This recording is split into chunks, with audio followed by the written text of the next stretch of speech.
Bonjour, on est le jeudi 18 mars 2021 avec une journée qui semble pluvieuse et parfois, bon, avec des accalmies, mais bon, on ressent un taux d'humidité fort important avec un froid fort important. Enfin, un froid fort important, un froid, on ressent du froid. Comment définir la notion de froid? Bon, c'est difficile, c'est comme la douleur, hein. Comment peut-on définir la douleur? Bon, il y a des échelles de douleur, il y a des échelles de froid. Bon, il fait froid, point. Sachant que on est en fin d'hiver, hein. Bon, le printemps arrive dans 3 jours. Dans 3 jours, on y est. C'est-à-dire que le printemps va entrouvrir ses portes pour laisser en arrière-plan euh, l'hiver 2021 qui va terminer et voilà, faire laisser la place à un nouveau théâtre d'opération qui est le printemps. Le printemps avec tout ce que ça euh, représente voilà, en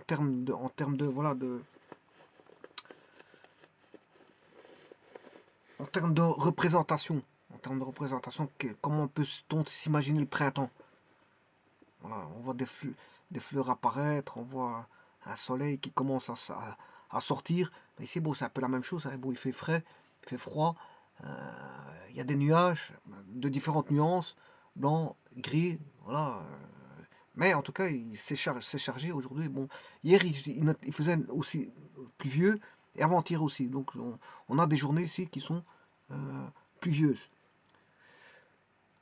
En attendant que ça se passe et que d'autres jours arrivent et que que la météo se rétablisse et qu'on ait voilà, un temps printanier qui va voilà, se découvrir et nous faire apparaître voilà, cette lueur de printemps qui va pointer son nez dans 3 jours.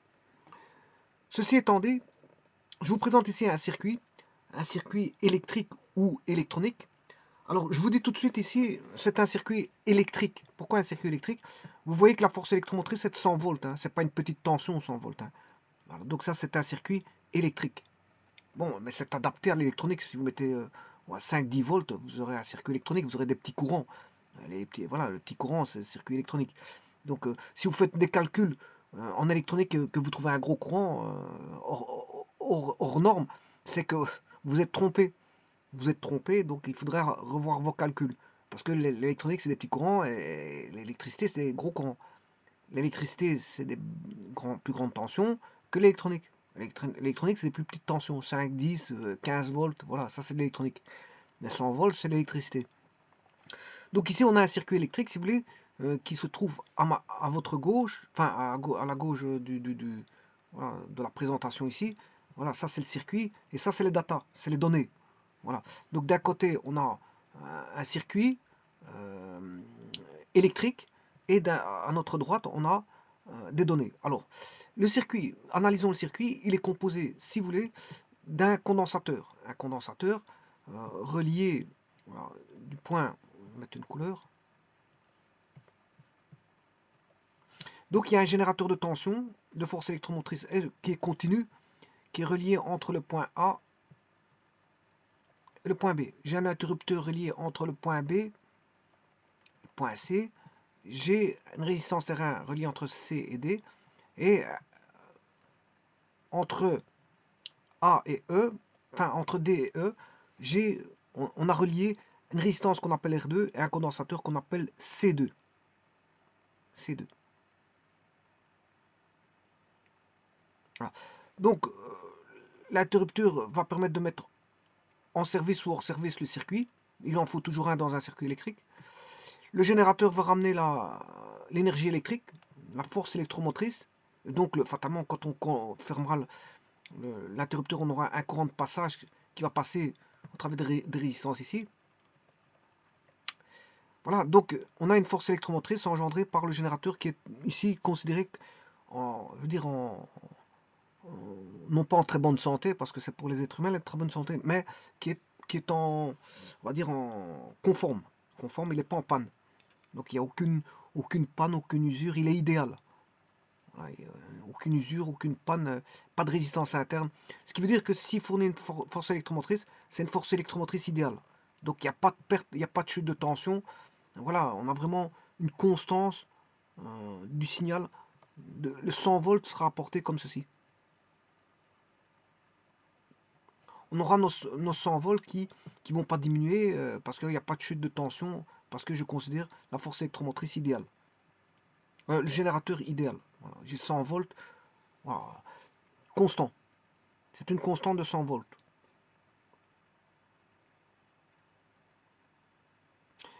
Bon, alors, le générateur, il est relié à l'interrupteur de par le point B,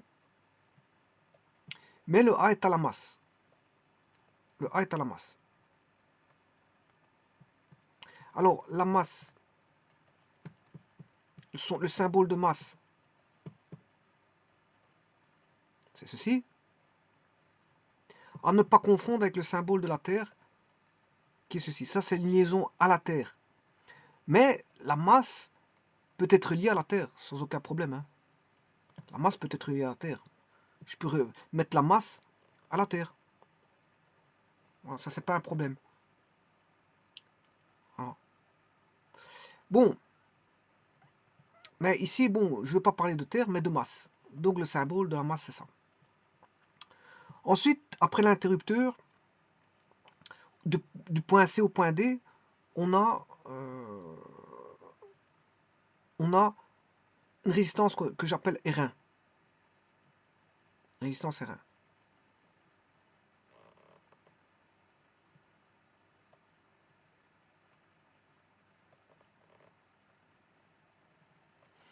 Alors, en R1, la valeur de la résistance R1, elle est donnée ici, c'est 1 kΩ.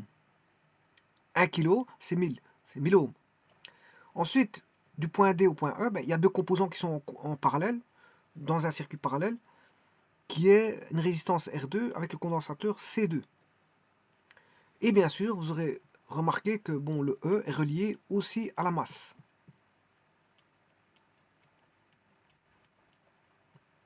Et le C2 est relié à la masse. Et ça, je vous rappelle que je pourrais appeler ce point-là F. Voilà, ce point-là F. Mais que A et F sont tous reliés à la masse. Ce qui veut dire que le circuit peut s'écrire, enfin peut se représenter par une liaison équipotentielle qui va relier les trois masses. C'est-à-dire le point A, E, F, ils ont la même tension commune. Là, ça c'est la masse. Donc AEF, c'est un point commun. A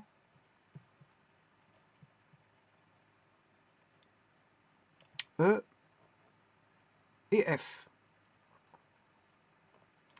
Alors je pourrais représenter AEF mise à la masse.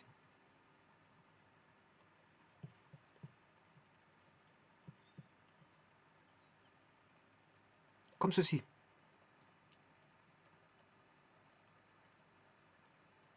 Tout est à la masse. Maintenant, le potentiel négatif n'est pas toujours à la masse. Hein. Bon, ça dépend. Ça, c'est conventionnel. C'est conventionnel.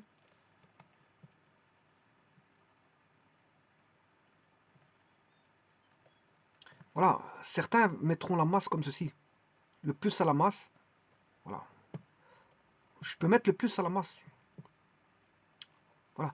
C'est une question de, on va dire, de convention. Généralement, on met dans certains pays, ils mettent la masse au moins, dont le pays où je suis, où je me situe, mais dans les écoles ou généralement dans les voitures, etc., la masse est au moins. Et ça, vous retrouvez cette masse comme ceci dans les pays anglo-saxons. Dans les pays anglo-saxons, vous avez une masse comme ça. Pourquoi pas? Tout est une question de, on va dire, de potentiel, de convention de potentiel. Bien sûr pour un générateur ou un récepteur. Alors, par exemple, si je prends la convention récepteur, je prends de la tension continue par alternative, parce que l'alternative, ça fait plus, moins, plus, moins, plus, moins. Voilà, on ne parle pas de potentiel positif ou négatif, parce qu'il est complètement changeant en fonction de la fréquence, le potentiel. Donc, ici, je parle de tension continue. Voilà, tension continue. Si on a un générateur qui est lié. Et supposons qu'on a un courant, on a un circuit. Là, on a un circuit, hein, il fait partie, on a un circuit. Donc ça veut dire qu'il y a un générateur quelque part et que cette résistance-là dans le circuit fait passer un courant. Il fait passer un courant.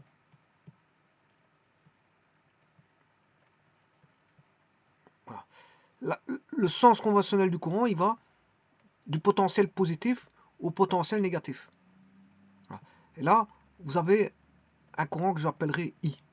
Il va du plus vers le moins, par convention. Les électrons, ils sont parcourus du sens moins vers le plus. Voilà. Et la tension, ben, elle suit. Voilà, en fait, la tension, la convention de tension, c'est du moins vers le plus.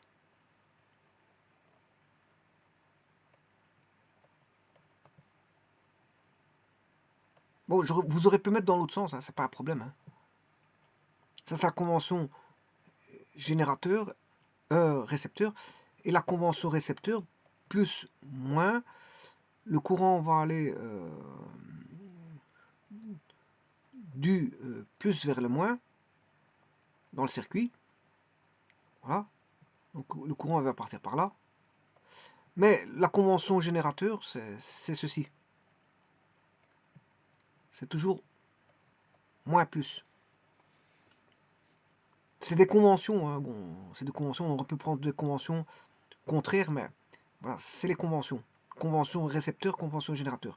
Ça veut dire que si vous faites des calculs que vous n'êtes pas dans les conventions que je dis, eh bien, si quelqu'un fait un calcul avec des conventions contraires, ben, si moi je trouve dans ma convention une tension positive, mais c'est que la personne qui a pris des conventions contraires va avoir une tension, va calculer une tension en valeur absolue identique, attention, en valeur absolue identique, mais en signe opposé. C'est normal parce que les conventions ne sont pas les mêmes. Voilà. Si je calcule, je trouve du positif, ben, quelqu'un qui a pris une convention contraire va trouver du négatif.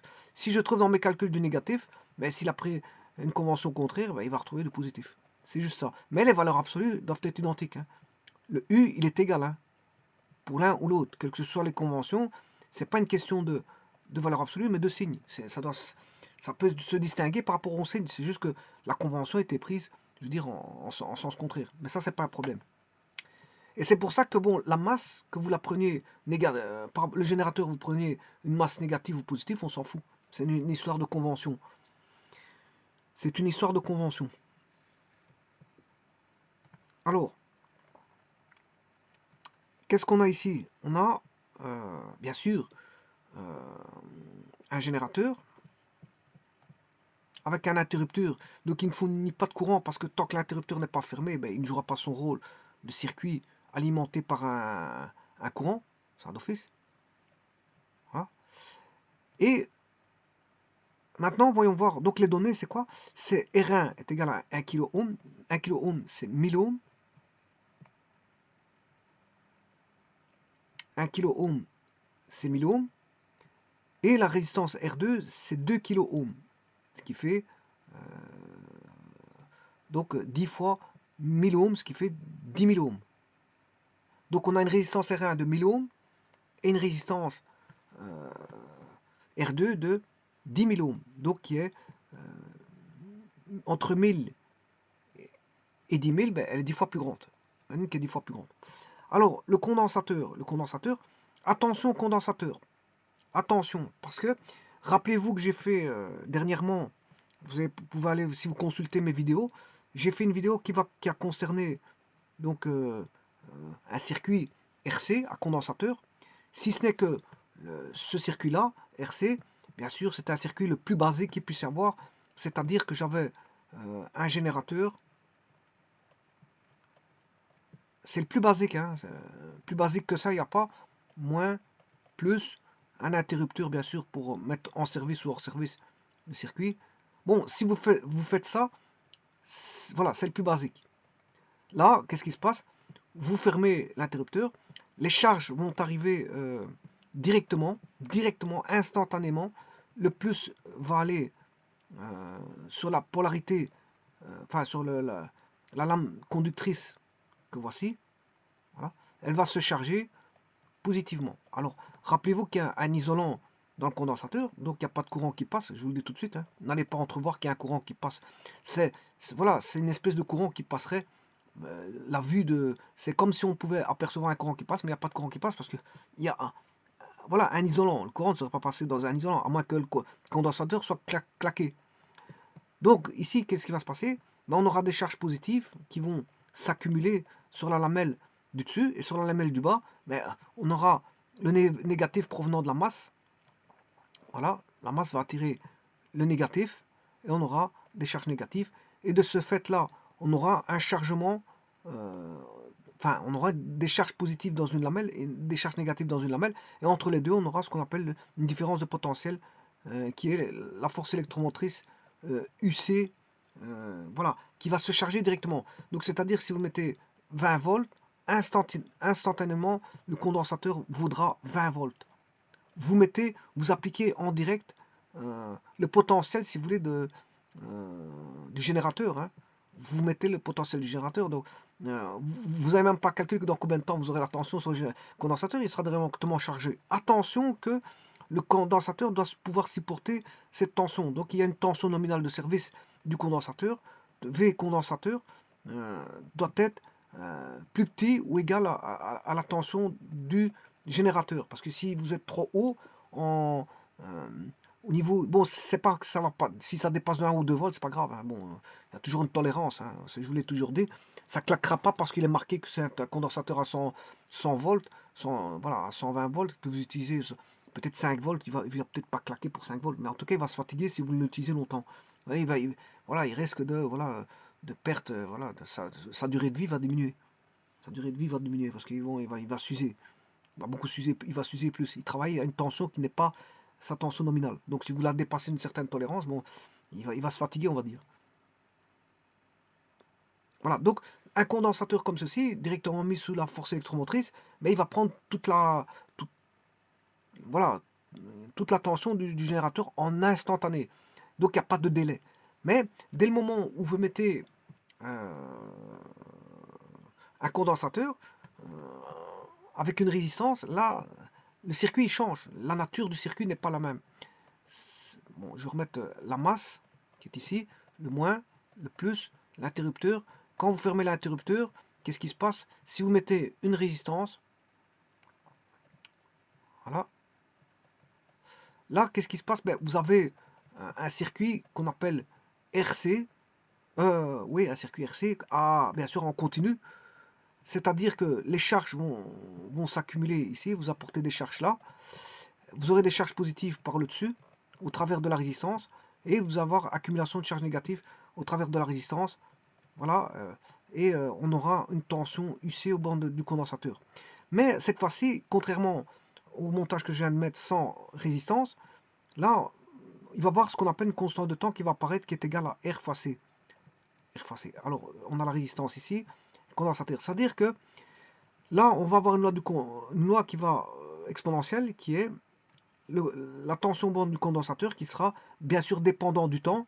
C'est une UC fonction du temps, hein.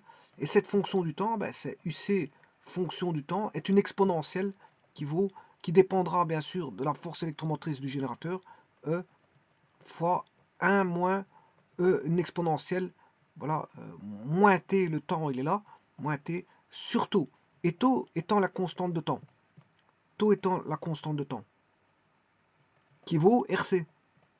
Voilà. Et la constante de temps dépend, la charge va dépendre de cette constante de temps. Donc ça constitue un délai.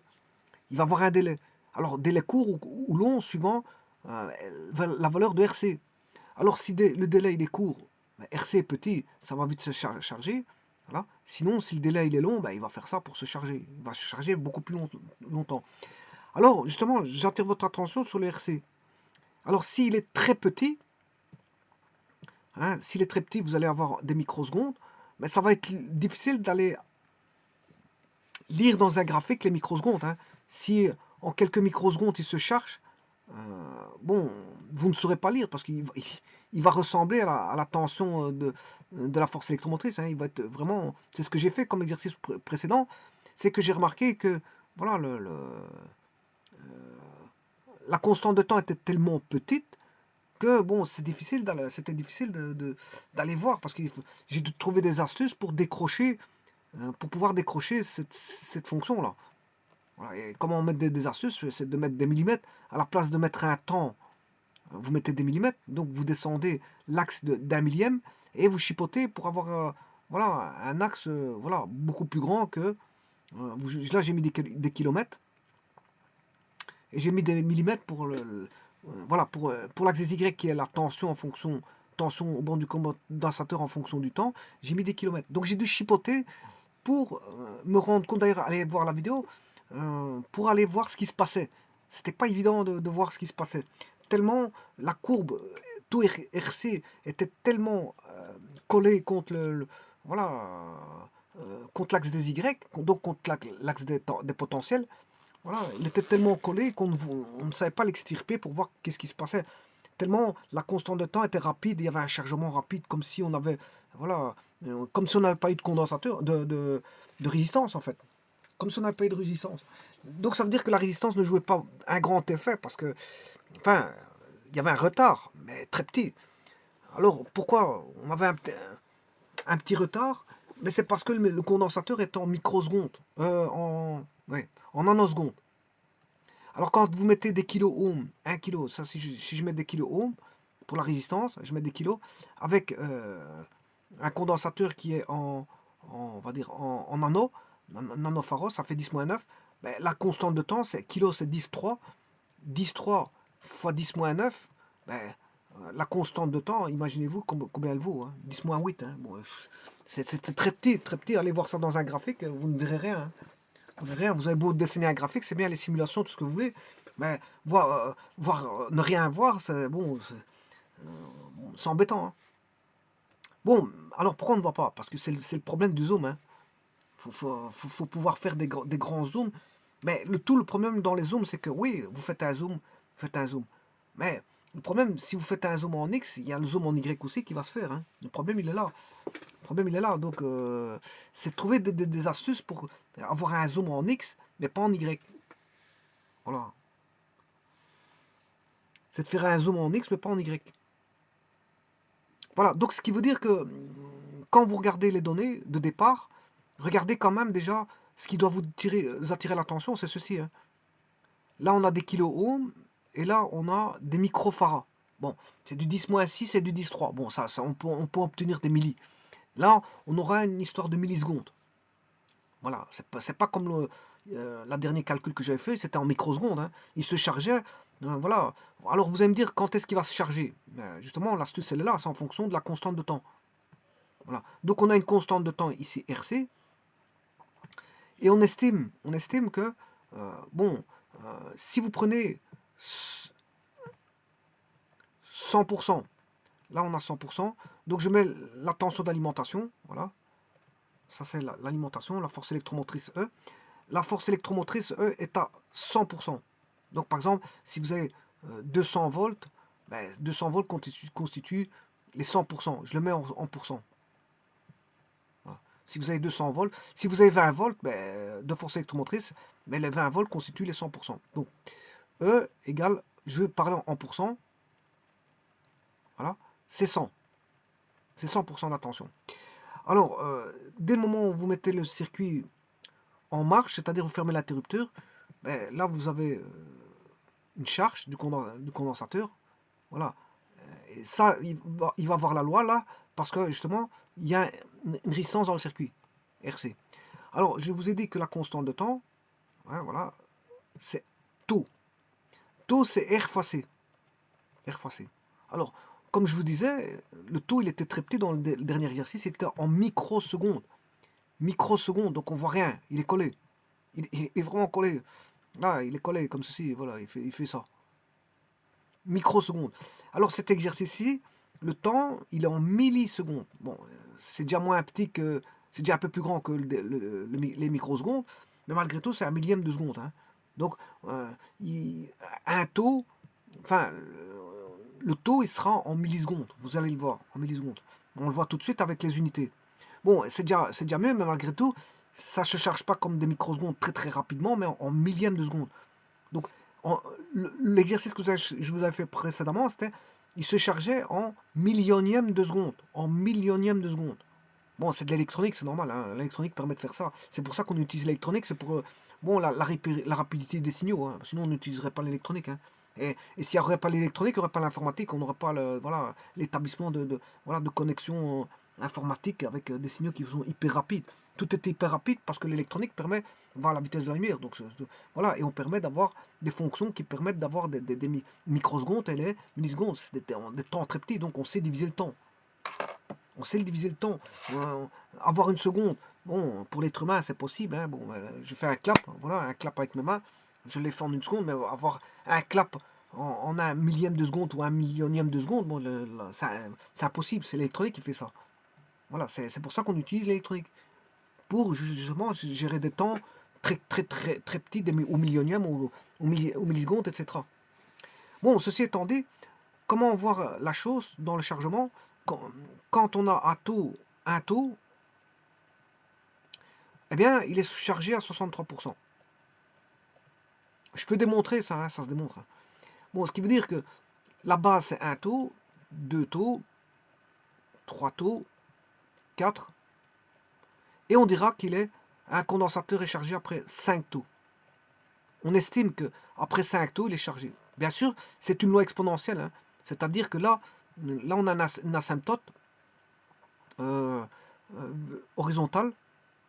Voilà, une asymptote horizontale. Ça veut dire que la loi exponentielle fait que on aura toujours un chargement, hein, indéfini, hein. On tend vers quand le temps tend vers l'infini, ben, ça continue à se charger, mais de manière très très infime, que on considère que le condensateur, c'est pas la peine de prendre ce qui se passe là-bas, de se dire bon, parce que c'est chargé. À partir d'ici, on dit que c'est chargé. Après 5 tours, on dit oui, c'est bon.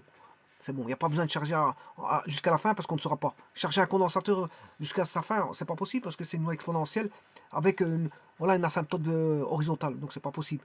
Mais en tout cas, à 5 taux, on pourra dire c'est chargé. Mais à 1 taux, on a 63% du chargement. Voilà. Alors maintenant, je rappelle que si vous mettez un RC très petit, on verra rien, hein. On verra rien. Vous allez avoir le meilleur des logiciels, ben, on verra rien. On verra un signal qui fait ça, qui sera collé contre voilà, le signal du générateur. Donc on aura le générateur, voilà, et l'autre il est comment? Ben, il est collé dessus. Tellement le temps il est petit, ben, il est collé dessus. Il va répondre comme le générateur. Voilà. Et donc la constante de temps ici, il faut utiliser en automatisme, hein. Si on veut voilà, avoir un signal exponentiel. Attention, ici c'est un automatisme, un signal exponentiel, hein. Voilà, ça constitue du premier ordre. Le premier ordre, c'est voilà, la loi de exponentielle comme la cinétique chimique peut faire, cinétique chimique, le condensateur, voilà, et d'autres éléments ont des lois comme ça exponentielles.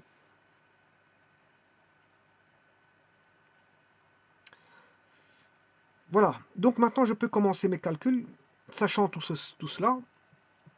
Donc on va avoir des millisecondes, c'est déjà ça, mais ça va être difficile aussi à dessiner, hein. Ça va être collé aussi, mais moins collé que le dernier exercice.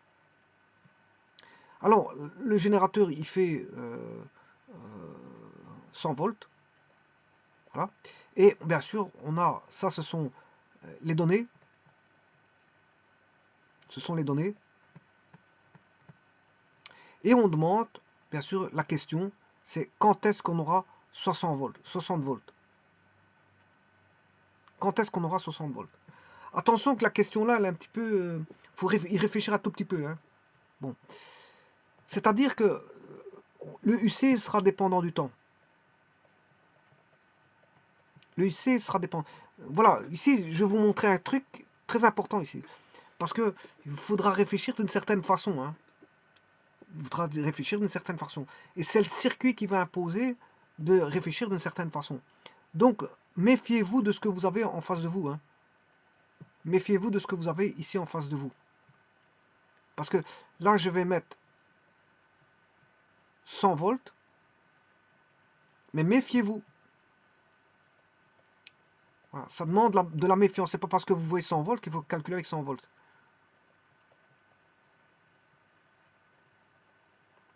Et toute l'astuce est là. Parce que 100 volts, ça m'arrange. Hein.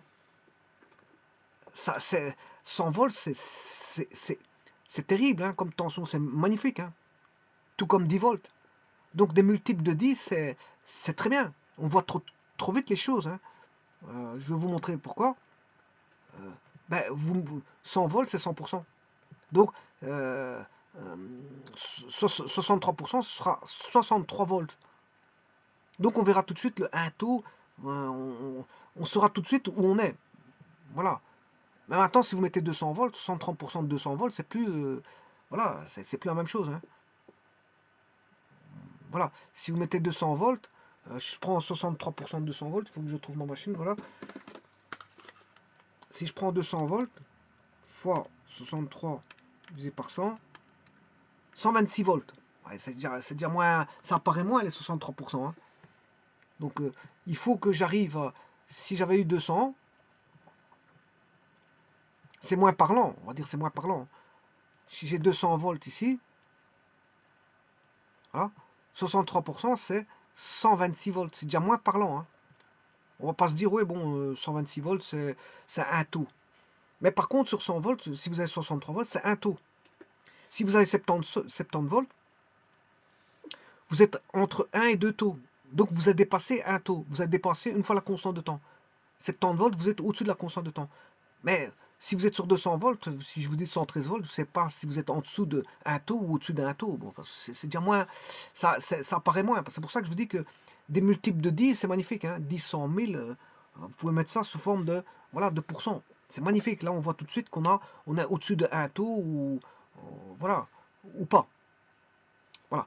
Alors maintenant, c'est de calculer ce circuit-là. Comment calcule-t-on ce circuit-là? Eh bien, la première des choses, je vais considérer que le condensateur est initialement déchargé. Pourquoi? Parce que si vous avez un réservoir vide et un réservoir rempli à moitié, bon, le temps pour charger un réservoir vide complètement, et le temps pour remplir un réservoir à moitié complet, eh bien, le réservoir à moitié complet, bien sûr, c'est le débit elle-même. Hein. Ici, c'est des débits les-mêmes, parce que c'est des charges. Le charge, il est le même, le débit. On a un débit constant, voilà, on va dire ça comme ça. Il n'y en a pas un qui aura un débit plus grand que l'autre. Hein. Sinon, c'est normal qu'il y en a un qui risque de se remplir plus vite que l'autre, malgré qu'il y en a un qui est plus rempli que l'autre. Bon, si je mets un débit beaucoup plus important à une certaine vitesse de l'autre côté, même qu'il soit vite, je peux le remplir beaucoup plus vite que celui qui est rempli à moitié. Hein. C'est une question de débit, mais ici, je parle à débit constant, même débit pour les deux. Bon, s'il y en a un qui est vide, eh bien l'autre, le rempli va se remplir plus vite, le demi-rempli va se remplir plus vite que le vide, c'est normal. C'est normal parce qu'il est déjà rempli en partie. Mais ici, moi, je vais considérer le, le condensateur avec ses charges euh, complètement déchargé. Donc, il n'y a pas de charge au départ. Pas de charge au départ. Sinon, vous aurez une tension en plus voilà, de la tension de charge. Hein. Vous aurez avoir la tension. Il y a une tension en plus à tenir en compte, c'est la tension de charge de départ. Mais ici, il est considéré comme initialement déchargé. Voilà. Alors, eh bien, voyons voir ça. Maintenant, on va s'y mettre pour calculer le circuit. Le tout, c'est de trouver quoi? Ben, c'est de trouver cette loi-là. Cette loi-là, qui vaut quoi? Ben, c'est UC de T est égal à la loi de charge, charge d'un condensateur au travers d'une résistance. Mais c'est la force électromotrice fois 1 moins E moins T sur taux. Alors le taux, je vais vous dire, hein, taux égale R fois C. Voilà, R fois C.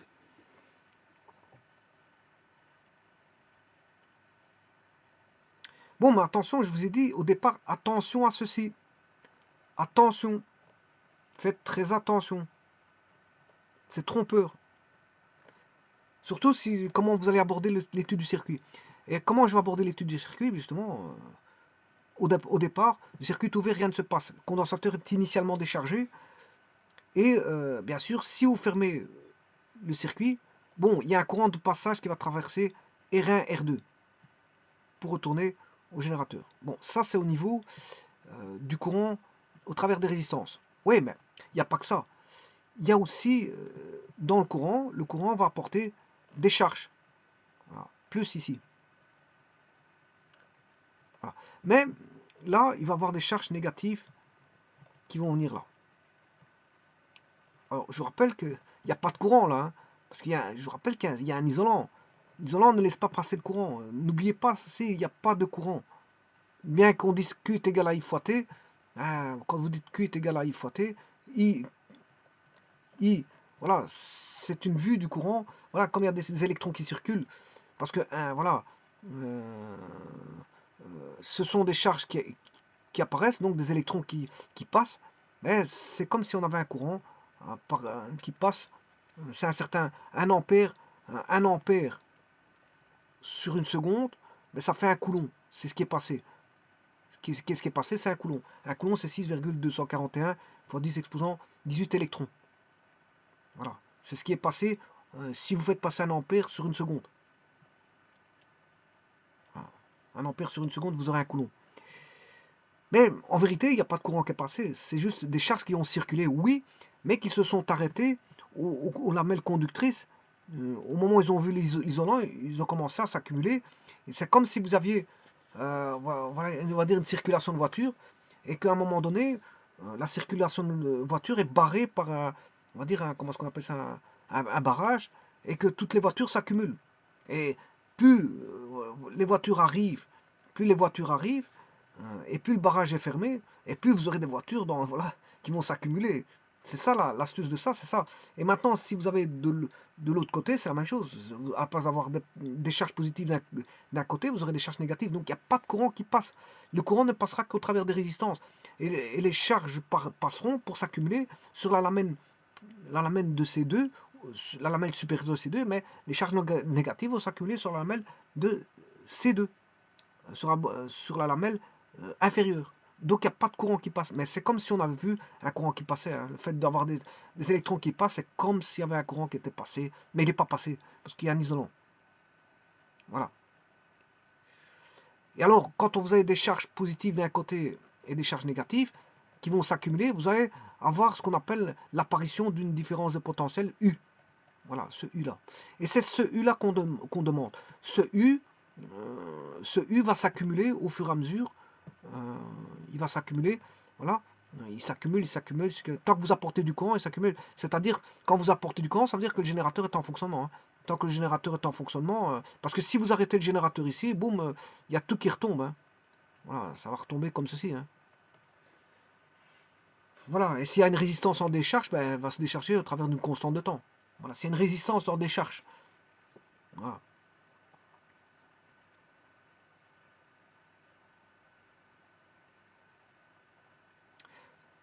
Voilà, bon, donc, tant que l'alimentation alimente, donc quand on a fermé l'interrupteur, tant que l'alimentation, quand on a au temps t égale 0, quand on ferme l'interrupteur, tant qu'il alimente en courant, ben, les charges s'accumulent. Les voitures arrivent au niveau du barrage. Il y en a de plus en plus. Bon, maintenant, il ne faut pas dépasser la tension aussi nominale du condensateur aussi. Hein. Voilà, parce que, comme je vous ai dit, il faut rester, bien sûr, dans les marges de fonctionnement du condensateur. Alors ici, je prends par hypothèse que tout est idéal. On a un générateur idéal, sans chute de tension. On a des résistances linéaires. Voilà, ce sont des résistances linéaires. Hein, voilà, on n'a pas une résistance dépendante. Voilà, c'est pas ni une CTN ni une CTP. Il n'y a pas une loi exponentielle derrière tout ça.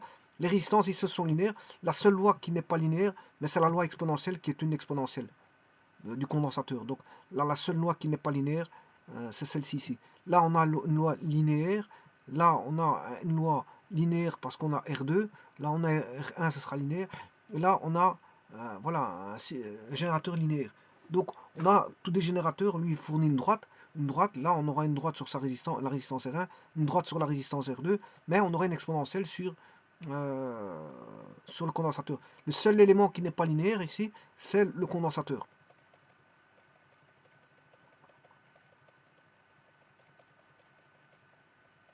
Voilà. Et bien maintenant que j'ai expliqué tout ça, ben, la question posée c'est Donc on ferme l'interrupteur au temps t, le condensateur va se charger en charge à partir du temps t, et on demande après combien de temps, et je pourrais vous dire que c'est en millisecondes, parce qu'en voyant ceci, microfarad fois des kilo ohms, je vous ai parlé de la constante de temps, ben la constante de temps sera en millisecondes, hein. Je vous le dis tout de suite. Donc le calcul, vous aurez des millisecondes, hein. Vous aurez des millisecondes. Alors pour avoir 60 volts, alors là, attention, attention, attention, je vous ai parlé de 63%. 63%, ben, c'est une constante de temps. Mais 63% sur 100 volts, ben, c'est 63 volts. Si je mets 100 volts, c'est 100%, mais 63% de 100 volts, c'est 63%, 63 volts. Donc ce qui voudrait dire que, apparemment, en voyant, et c'est trompeur, c'est ça que je vous dis que ça va être trompeur dans ce que je vous dis, en voyant ceci, vous vous dites, ben, je suis en dessous d'une constante de temps. Parce que ça c'est 100%, eh bien, 60 volts, ben, je suis 100 volts, 60 volts, je suis en dessous d'une constante de temps. Donc je n'ai pas encore fait, je suis en dessous de la constante de temps.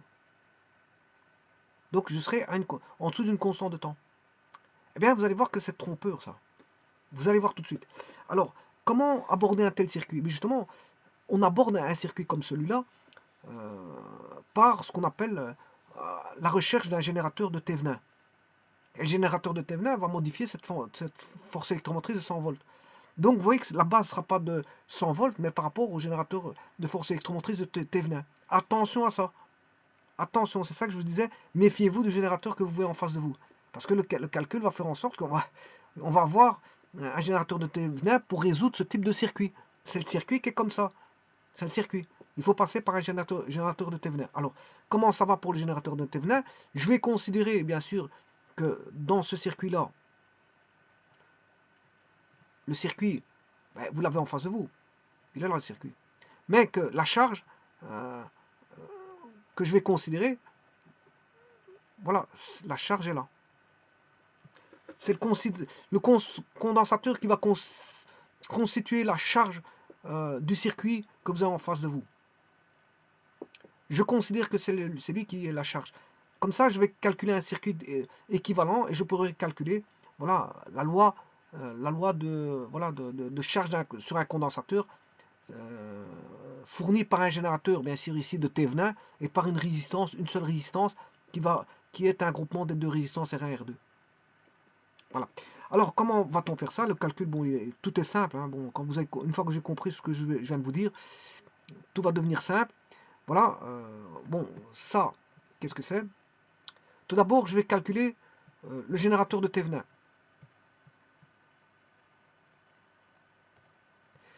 Alors, pour calculer le générateur de Thévenin, je reprends le circuit de base, qui est ici.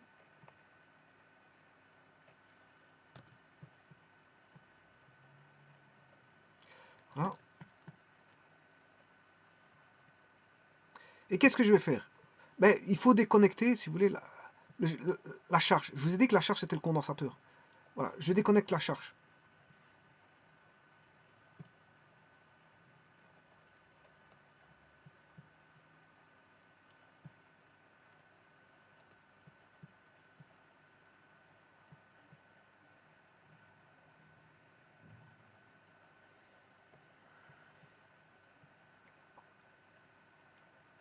Voilà, je déconnecte la charge.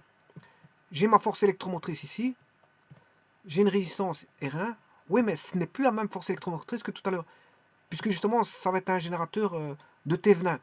Donc, le générateur de Thévenin, c'est ETH. Voilà, ce n'est plus la même force électromotrice. Alors que la force électromotrice de départ était de 100 volts, mais ici, il ne sera plus de 100 volts. Voilà. Alors, il faut déconnecter la charge et mesurer la tension à vide. La tension à vide, là où il y avait la charge, ben vous mettez un voltmètre à la place. Bon, ben ici, il ne faut pas le faire avec un voltmètre, il faut le faire par calcul. Le problème est là. Donc ici, vous avez un pont diviseur de tension, hein, c'est ce qu'on appelle un pont diviseur de tension, PDT. Voilà. Et je vais calculer ce pont diviseur de tension.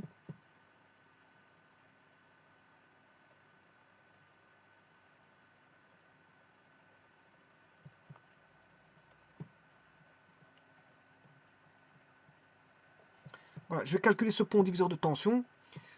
Alors je vais chercher la tension qui est ici, bien sûr, qui est par rapport à la masse, je vais l'appeler UC. Comme il y avait le condensateur auparavant, je vais l'appeler. Ou alors je vais l'appeler... ouais, tension de charge, hein, tension de charge, pourquoi pas. Voilà, tension de charge. Oui, attention qu'ici, je n'ai pas encore le générateur de Thévenin, hein. Ici, j'ai toujours le E. Je n'ai pas encore mon générateur de Thévenin. Ici, je vais chercher... J'ai toujours mes 100 volts ici, hein. Pour l'instant, j'ai toujours mes 100 volts, hein. Je n'ai rien modifié. Voilà, j'ai mes 100 volts. C'est après que je vais changer ça. Ça ne sera plus 100 volts par après. Mais ici, j'ai toujours 100 volts. Voilà. Il faut que je calcule la tension UC. Alors, la tension UC, ben, c'est un pont diviseur de tension, assez simple. Ben, bien sûr, si vous fermez l'interrupteur, hein, parce que sinon, si vous ouvrez l'interrupteur, vous allez mesurer rien du tout, hein. Voilà.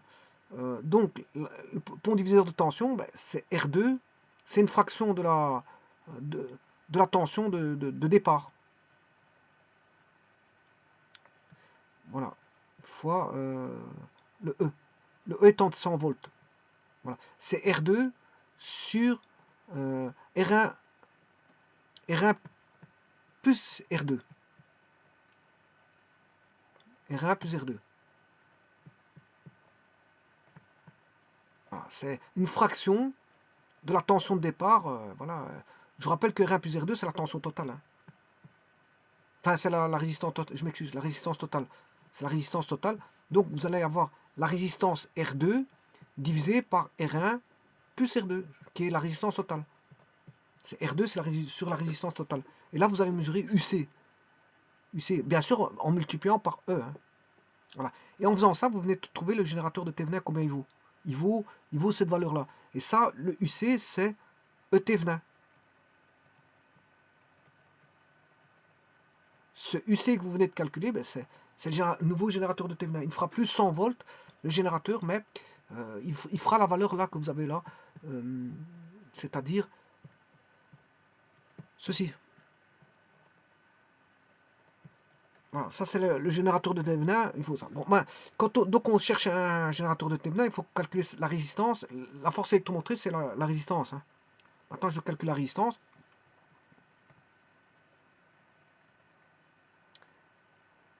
Voilà. Alors, le E Thévenin, il est là. Je viens de le mettre, hein. C'est ce que je viens de mettre. Alors, le R Thévenin, je calcule le R Thévenin.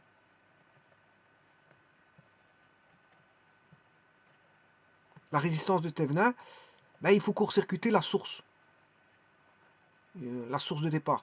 Donc, c'est ce que je vais faire. Je vais prendre le générateur de départ.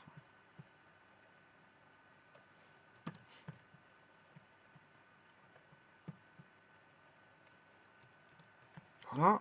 Je prends ceci. Bien sûr, j'enlève la charge. Je ne suis pas obligé d'avoir la charge. Voilà.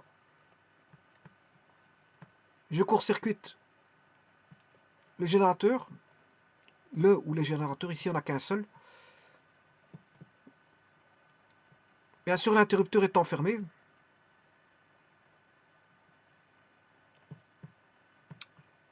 Et maintenant, qu'est-ce que j'entrevois?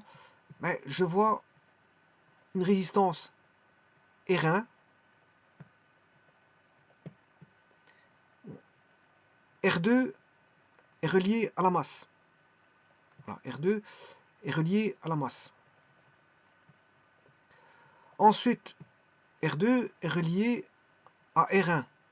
R2 est relié à R1.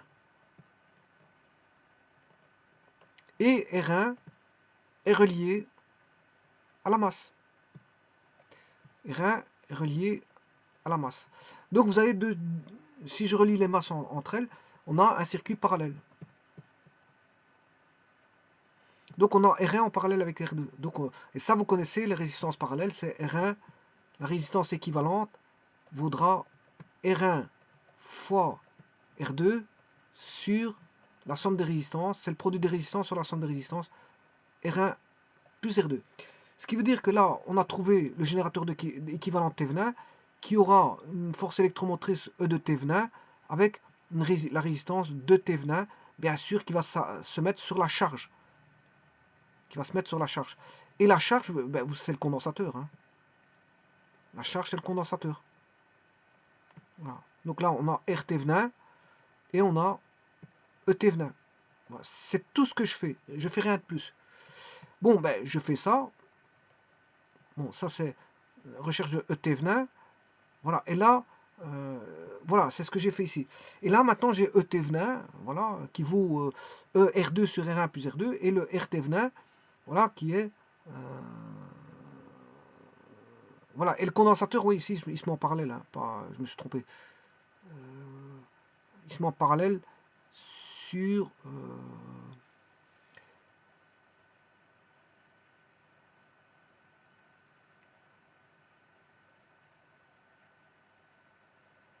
oui, c'est ça, il se met en parallèle, parce que je calcule la résistance, donc il se met en parallèle, pas en série. Donc ce que je viens de dire ici, c'était une petite bêtise. Oui, il sera en parallèle. Oui, il se met en parallèle, pas en... Il se met là.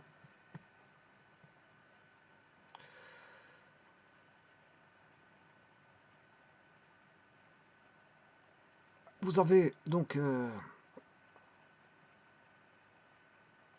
RT venin.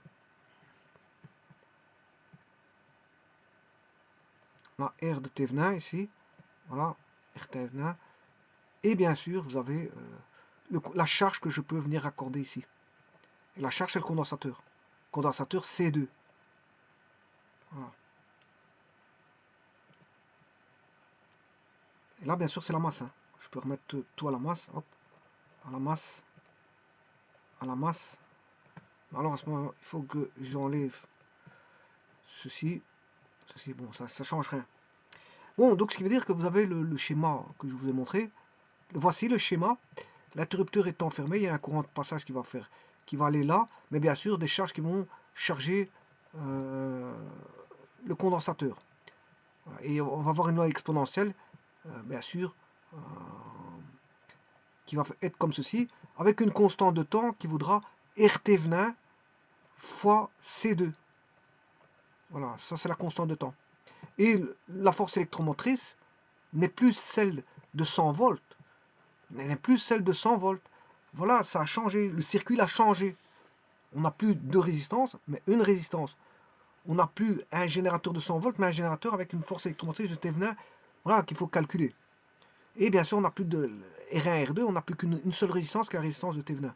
Voilà, donc on a appliqué le théorème de T venin pour avoir un circuit simplifié qui se résume à un générateur de T venin. Voilà. Alors, maintenant, je vais calculer tout le restant. Sachant cela, ben, la loi exponentielle, c'est E UC au bord du condensateur, UC3. Hein, bon, donc là, on a le condensateur. Je cherchais la loi exponentielle. Voilà, la loi exponentielle, je vous ai dit que c'est une loi qui fait comme ceci. Hein. C'est une loi exponentielle. Et bien sûr, c'est UC, la tension au bord du condensateur, en fonction du temps. Hein. Voilà. Et cette loi-là, ben, c'est ceci. Mais en appliquant la force électromotrice de T venin. Voilà. 1 moins T sur taux. Alors, le taux, c'est RT venin fois C2. Voilà. Ce qui veut dire que UC, si je prends cette équation-là, je fais UC, je distribue, voilà, ET moins ET sur taux, c'est la ligne-là, je distribue. Ensuite, j'enlève moins ET, il passe de l'autre côté, moins ET. Donc, il nous reste UC moins ET est égal à moins ET, E moins T sur taux. Voilà. Arrivé ici, donc je recopie, c'est UC égale ET moins ET sur taux. Je remets UC de l'autre côté, ça je recopie, hein, c'est juste une recopie. Voilà, c'est parce que bon, faut bien voir ce qui se passait en arrière-plan pour recopier ceci, pour refaire ceci. Donc je recopie. UC moins ET sur moins ET venin est égal à moins ET venin E moins T sur taux. Ensuite, qu'est-ce que je fais? Je prends l'opposé ici, c'est ET venin moins UC. ET venin moins UC, voilà. De telle manière à enlever ce moins là. Voilà. Puis je divise par ET sur taux, par ET venin, je m'excuse. Et c'est égal à E moins T sur taux. Donc, et puis comme l'inconnu c'est le temps, on n'oublie pas que par perte de vue qu'on recherche le temps pour avoir 60 volts. Hein, pour que UC soit égal à 60 volts. Il ne faut pas perdre de vue ceci. Voilà. Donc l'inconnu c'est ET, je mets l'inconnu à gauche et je mets les données Enfin, ouais, les données à droite, ETH moins UC. Voilà. Donc, ce qui veut dire que moins T sur taux, je prends les logarithmes népériens dans chaque membre. Je peux le faire à partir d'ici, hein, c'est pas un problème.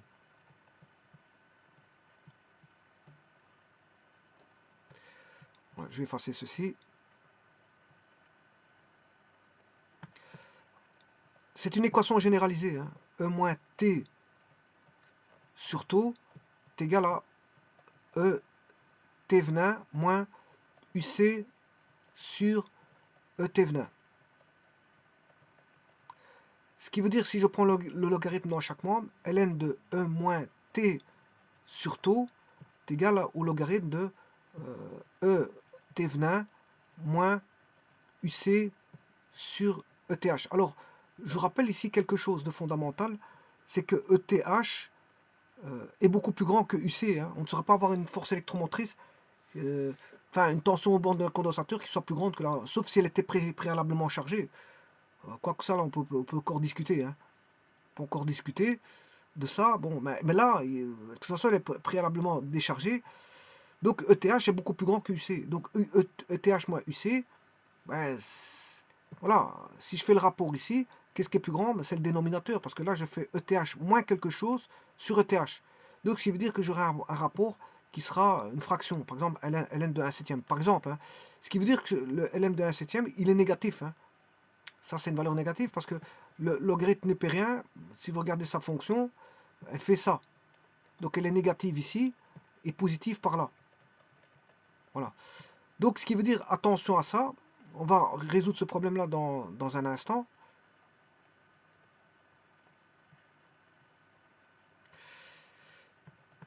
Bon, là, je fais tomber le moins t sur taux.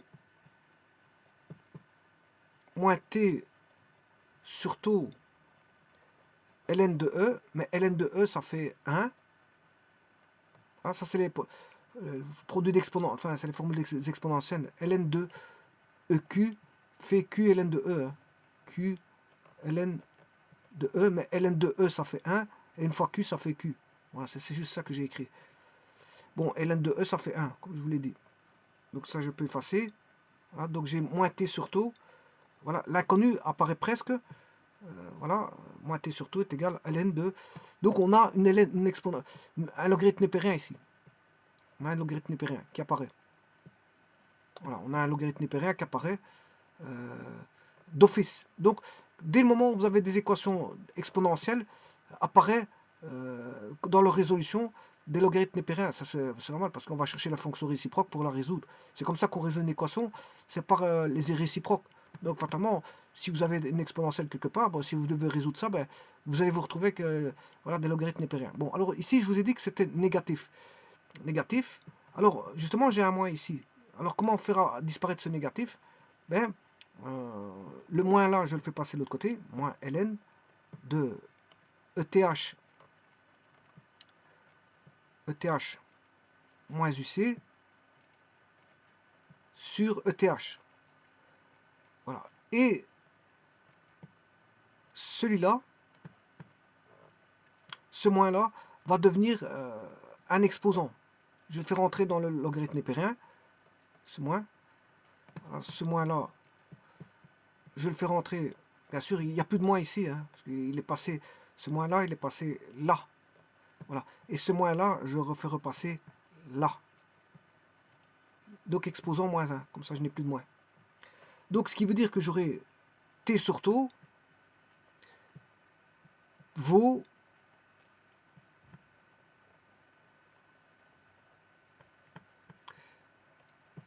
t sur taux vaut exactement le logarithme de ETH, ET venin sur ET venin moins UC. Voilà, j'ai pris l'inverse, hein, c'est exposant moins 1, j'ai pris l'inverse, c'est pour ça qu'il se renverse. Il se renverse, j'ai pris l'inverse. Bon, ce qui veut dire, si je divise par ET venin, voilà, je vais diviser par ET venin, j'aurai, bien sûr, le t, je cherche le t, hein, donc le t vaudra taux fois ln de ce que vous avez là. Voilà, taux fois ln de ceci. Voilà, et la page suivante, c'est ce qu'elle dit. Voilà, donc je calcule tout ça ici. Mais le taux, c'est... En fait, le taux, il vaut quoi? Il vaut RT20 fois C2. N'oubliez pas, c'est la constante de temps. Hein. C'est la constante de temps, non pas du circuit de départ. Parce que on a dû changer le circuit de départ. Donc, si on a dû changer le circuit de départ, ben, force électromotrice n'est plus de 100 volts. Attention, je vous l'ai bien dit, c'est une force électromotrice de Thévenin. Et la constante de temps ne va pas dépendre de R1 et R2, mais de R1 en parallèle avec R2. C'est-à-dire, c'est voilà, la résistance de Thévenin. Attention à tout ça. Attention à tout ça. Donc, parce qu'on a un circuit modifié, hein, on a un circuit équivalent. Modifié. Voilà. Et donc, l'équation, elle est là. Et je peux encore aller plus loin. Je vais l'écrire autrement encore. Cette équation. Je vais aller la chercher. Donc ça, vous pouvez l'utiliser direct en tant que formule la prochaine fois. Hein. Vous n'êtes pas obligé de tout transformer. À un examen, ne faites pas toutes les transformations que je viens de faire. Parce que c'est une formule qui est toujours la même. C'est toujours... voilà, elle s'utilise toujours de la même manière. Quand on demande à chercher un temps, mais le temps, vous faites ça, vous avez le temps. Vous faites ça, vous avez le temps. Il suffit, bien sûr, il faut transformer le circuit en circuit Thévenin, ça c'est d'office. Hein. Ça c'est d'office. Voilà, mais cette formule-là est utilisable à n'importe quel moment, pour autant que vous ayez modifié en circuit de Thévenin. Bon, voilà. Alors, je veux même aller plus loin. Je vais diviser par ETH ici. Voilà, numérateur et dénominateur par ETH. Voilà. Ce qui va donner le temps recherché à n'importe quel moment, c'est la résistance de Thévenin, qui sont les résistances en parallèle, fois C2 fois ln de... Si je divise par E Thévenin, ben, il ne reste plus que 1. Pour le numérateur, et au dénominateur, il reste 1 moins UC sur E Thévenin. Voilà. Il ne reste plus que ça. Vous voyez que comme ça s'est réduit en peau de chagrin. Hein. Bon. Alors, R Thévenin, je vous rappelle comme ici c'est en parallèle. Ben, c'est deux résistances en parallèle. Hein, R Thévenin. Donc, c'est tout bonnement R1 fois R2 sur R1 plus R2. Voilà, ça c'est pour la résistance de Thévenin. C2, c'est C2. Et E Thévenin, je vais encore le transformer ici.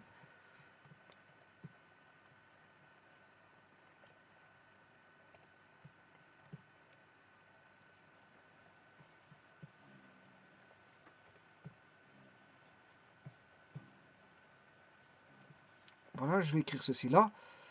Et je vais mettre le E Thévenin maintenant. E Thévenin, c'est...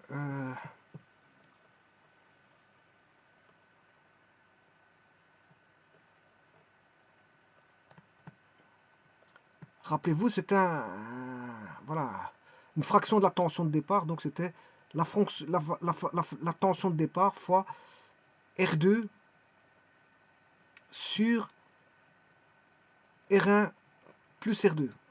Voilà, rappelez-vous de ça. C'était ça. C'était une fraction de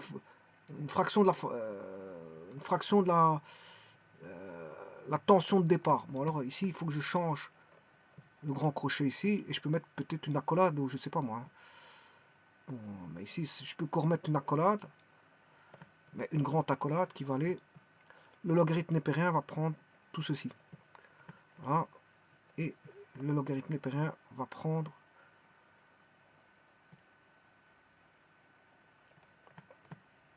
tout ceci. Voilà. C'est UC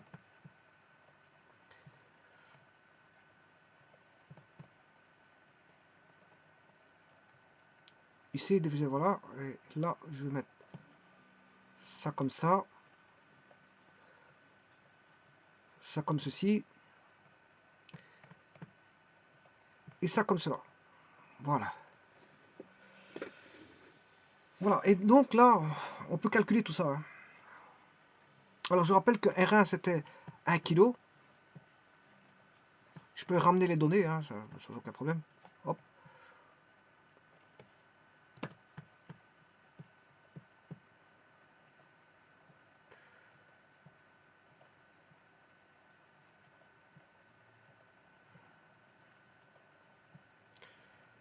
Voilà, ça c'est les calculs, donc je suis arrivé pas là. Ouais, c'était là. Non. Il faut appliquer ceci. Voilà. Alors, je vais faire les calculs, hein.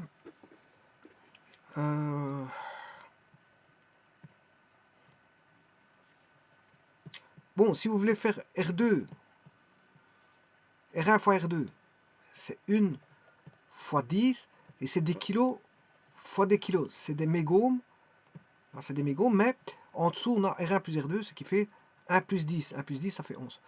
Voilà, donc là, on a des kilos. Il y a, dans les mégaumes divisé par kilo, ça fait des kilos. Donc on aura, une fois 10, 10, on aura 10 onzièmes, voilà, sur 10 moins 3.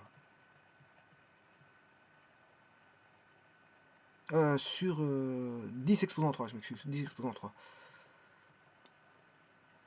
Il va rester des kilos, là. Voilà. Mais on multiplie par un condensateur, C2 qui est 1 micro, c'est 10 moins 6. Alors 10 moins 6, les micros, comme j'ai 10 exposant 3 avec kilo, kilo c'est 10 exposant 3, micro c'est 10 moins 6, il va rester du 10 moins 3. Je vous avais dit que la constante de temps sera en millisecondes. Je l'avais dit tout à l'heure. Par contre, ici, la division n'est pas bonne parce que c'est 10. Une fois 10, 10, c'est 10 sur 11. 10 sur 11. Voilà, alors je vais calculer ça à la machine. Pour prendre la calculatrice. 10 divisé par 11.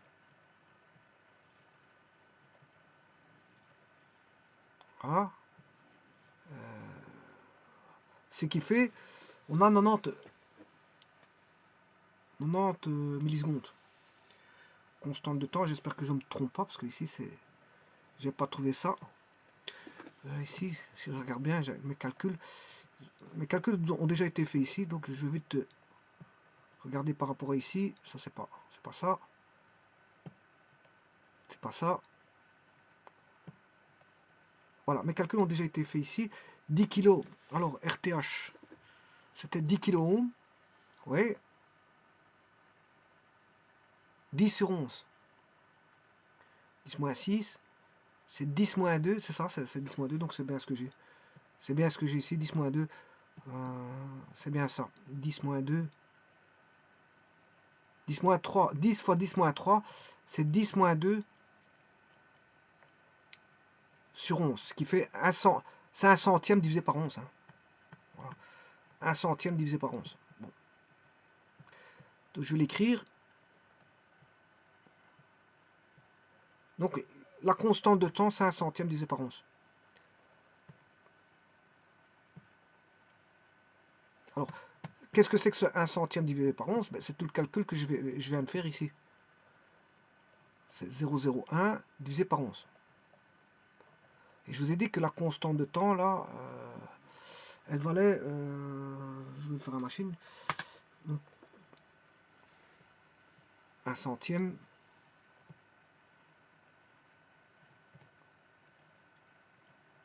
divisé par 11. Ouais, c'est ça. Donc, ce qui fait 90. 9,09. 0909. C'est parce qu'on divise par 11 qu'on a des 9 partout. 9,09 fois 10 moins 4. 9,09 fois 10 moins 4.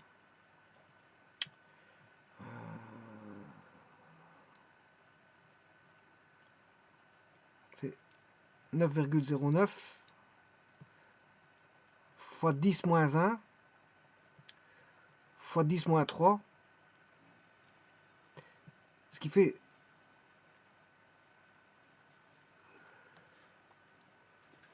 0,9 millisecondes.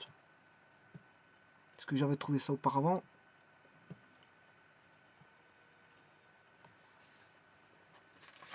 Je vais te faire un contrôle.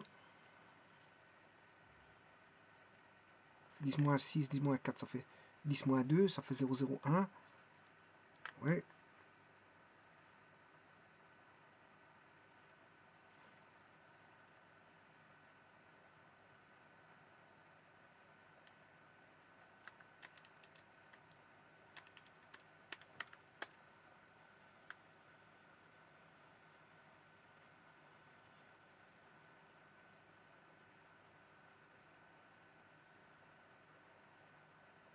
Neuf fois 10 moins 4. 9 fois 10 moins 4. Je peux laisser ça comme ça, hein, 9 fois 10 moins 4. 9,09 fois 10 moins 4. Je vais l'écrire que 9,09. Je peux laisser comme ça, 9,09 fois 10 moins 4. Ça me dérange pas. Bon, je voulais le mettre en millisecondes, ça ferait 10 moins 1, ça ferait 0,9. 10 moins 3, c'est 0,9 fois 10 moins 3. Mais ça me dérange pas. Voilà, ça me dérange pas. Mais en tout cas, 0,9, ça veut dire qu'on est très petit. Hein. Constante de temps, c'est très petit. Hein. On sera à 63%. Elle est corps-collée. Voilà. Elle est corps-collée. Hein. À 63%, il faudra, pour avoir 63% de la tension, on l'aura à 0,9 millisecondes. C'est ce que ça veut dire. Hein. Bon, c'est encore très petit, ça. Il faudra encore faire un zoom. Terrible. Bon, mais ça, c'est la constante de temps. Bon. Bien sûr, pour trouver le temps, pour avoir 60 volts, ben, je vais mettre ici 60 volts. Et bien sûr, je calcule E. Le E, c'est, je sais plus, 100 volts. Le E de départ, bien sûr, fois R2 qui est 1 kilo sur R1, c'est 1 kg. R2, 10 kg. Voilà. Ce qui fait qu'on aura, là, les kilos vont se supprimer, hein, mais on aura 100 sur 11. Et on aura aussi, voilà, 100 sur 11. Voilà, ce sera 100 sur 11. 100 sur 11.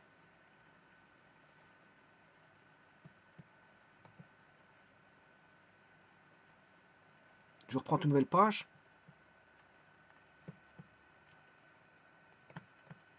Pour écrire que on aura T est égal à 10 moins 2 sur 11 ln de 1 sur 1 moins UC qui est 100 volts. 100 volts divisé par ce que je viens de dire maintenant, c'est, je ne me rappelle plus, je viens de le calculer, donc c'était le générateur de Thévenin, on avait 100 volts. Non, le UC vaut 60, hein. C'est le temps pour avoir 60 volts. C'est le temps pour avoir 60 volts. C'est le temps, on cherche le temps. Rappelez-vous, ce qu'on cherchait, c'est le temps pour avoir 60 volts. Mais là, je dois mettre voilà, E Thévenin, je dois mettre E Thévenin ici. Mais le E Thévenin, c'était E fois R2 sur R1 plus R2. C'est-à-dire, c'était 100 volts fois R1 qui était de je ne sais plus combien, 1 kg. Non, c'était R2 sur ouais, c'était R2 sur R1 plus R2. Voilà, la tension aux bornes de C2, c'est R2 sur R1 plus R2 fois E. Donc c'est R2, c'est 10 kg. Donc ne pas se tromper dans tout ça. Hein. Donc c'est R2, c'est 10 kg. 10 kg sur 10 plus 1, ça fait 11. 11 kg. Les kilos tombent. Voilà, il va rester 10 sur 11. Donc il fait 1000 sur 11. Là, j'ai 1000 sur 11. J'ai 1000 sur 11.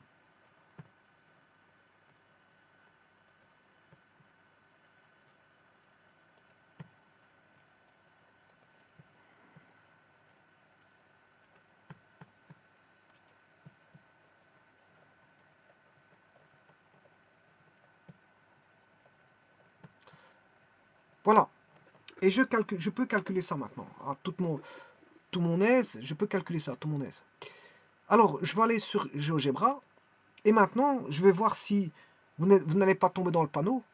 Parce que je vais vous faire un petit truc et vous allez voir que en vous posant une question, je peux voilà, vous mettre une petite confusion. Pour voir si vous avez suivi la vidéo. Mais je ne le ferai pas parce que bon, voilà, je vais vous montrer la solution en finalité. Mais c'est pour vous dire que vous devez rester vigilant de A à Z dans tout ça. Parce qu'il y a beaucoup de choses à développer. Hein. Il y a beaucoup de choses à développer dans tout ça. Il y a énormément de choses à développer. Enfin, énormément, non, mais il y a beaucoup de choses à développer. Donc, soyez vigilants. Il suffit d'une donnée pour que vous soyez perdu. Et ça peut être le cas par rapport à ce que je vais vous montrer maintenant. Regardez bien. Je vais calculer ceci. Bon, je vais calculer sur GeoGebra classique. Voilà, je peux tout réeffacer, c'est pas un problème. Hein. Effacer. Voilà, j'efface. Je vais effacer. Voilà. Alors, la première fonction que je vais créer, oui, il faudrait que je remette...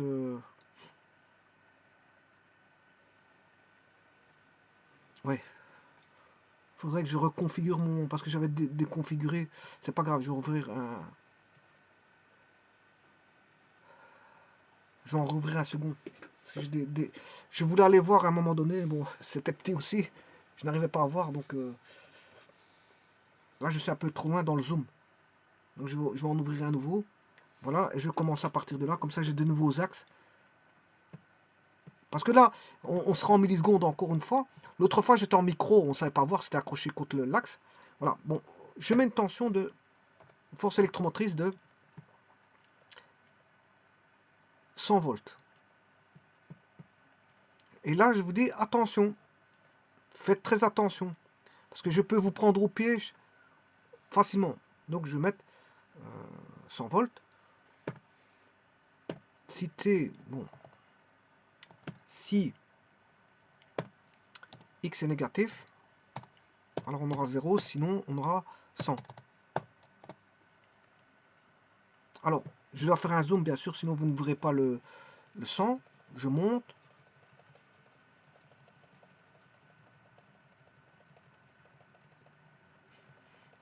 Voilà, apparaît là le signal. Bon, je refais un zoom. Bon, ce qui est négatif ne m'intéresse pas. Tout va se passer ici. Mais de toute façon, je vous dis que c'est des millisecondes, on verra rien. Parce que là, vous voyez l'échelle, en X, c'est 20, 40, 60, on verra rien. On verra rien, il va s'accrocher aussi. Parce que autant les microsecondes, il faut aller très loin pour les voir. J'ai réussi à les voir par des astuces. Voilà, dans l'autre vidéo. Mais autant les millisecondes, il faudra descendre aussi. Hein. Bon, voilà. Alors, je vais vous mettre la fonction maintenant. Tout d'abord, je vais calculer la constante de temps. Je vais la calculer. 10 sur 2 sur 11. 10, 2 sur 11. 10, 2 sur 11. Bon, je vais calculer ça. 10 exposants moins 2, le tout.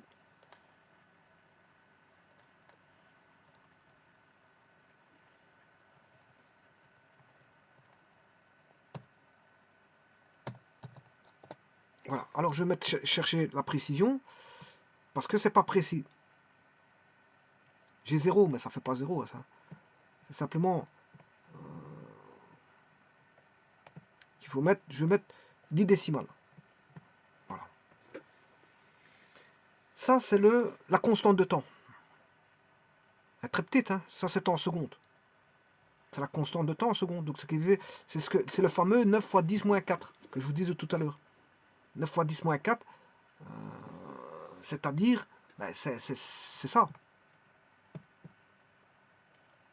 C'est celui-là. Voilà que j'avais calculé. Pas ici. Pas là. Là, 10, c'est ceci aussi. Voilà, c'est la même chose. Là, il est encore là. Il est encore là. Et il est encore là. Bon, là, il a 2 décimales. Hein. Voilà, et 0,98 millisecondes, ça fait environ 1 milliseconde. Environ 1 milliseconde, voilà. Mais ça, c'est la constante de temps. Hein. C'est pas pour avoir les 60 volts, attention. C'est la constante de temps. La constante de temps va donner 63% de la tension initiale. On sera à 63% de la tension initiale.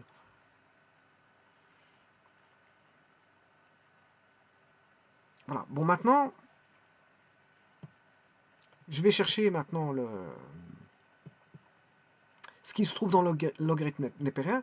Donc ça, j'ai un taux fois le logarithme népérien, voilà, t.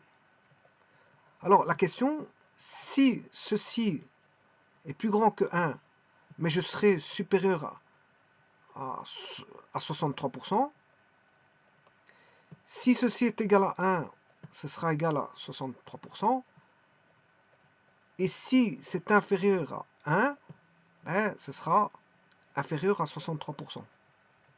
C'est clair et net comme de l'eau de roche. Allons voir ce que ça vaut.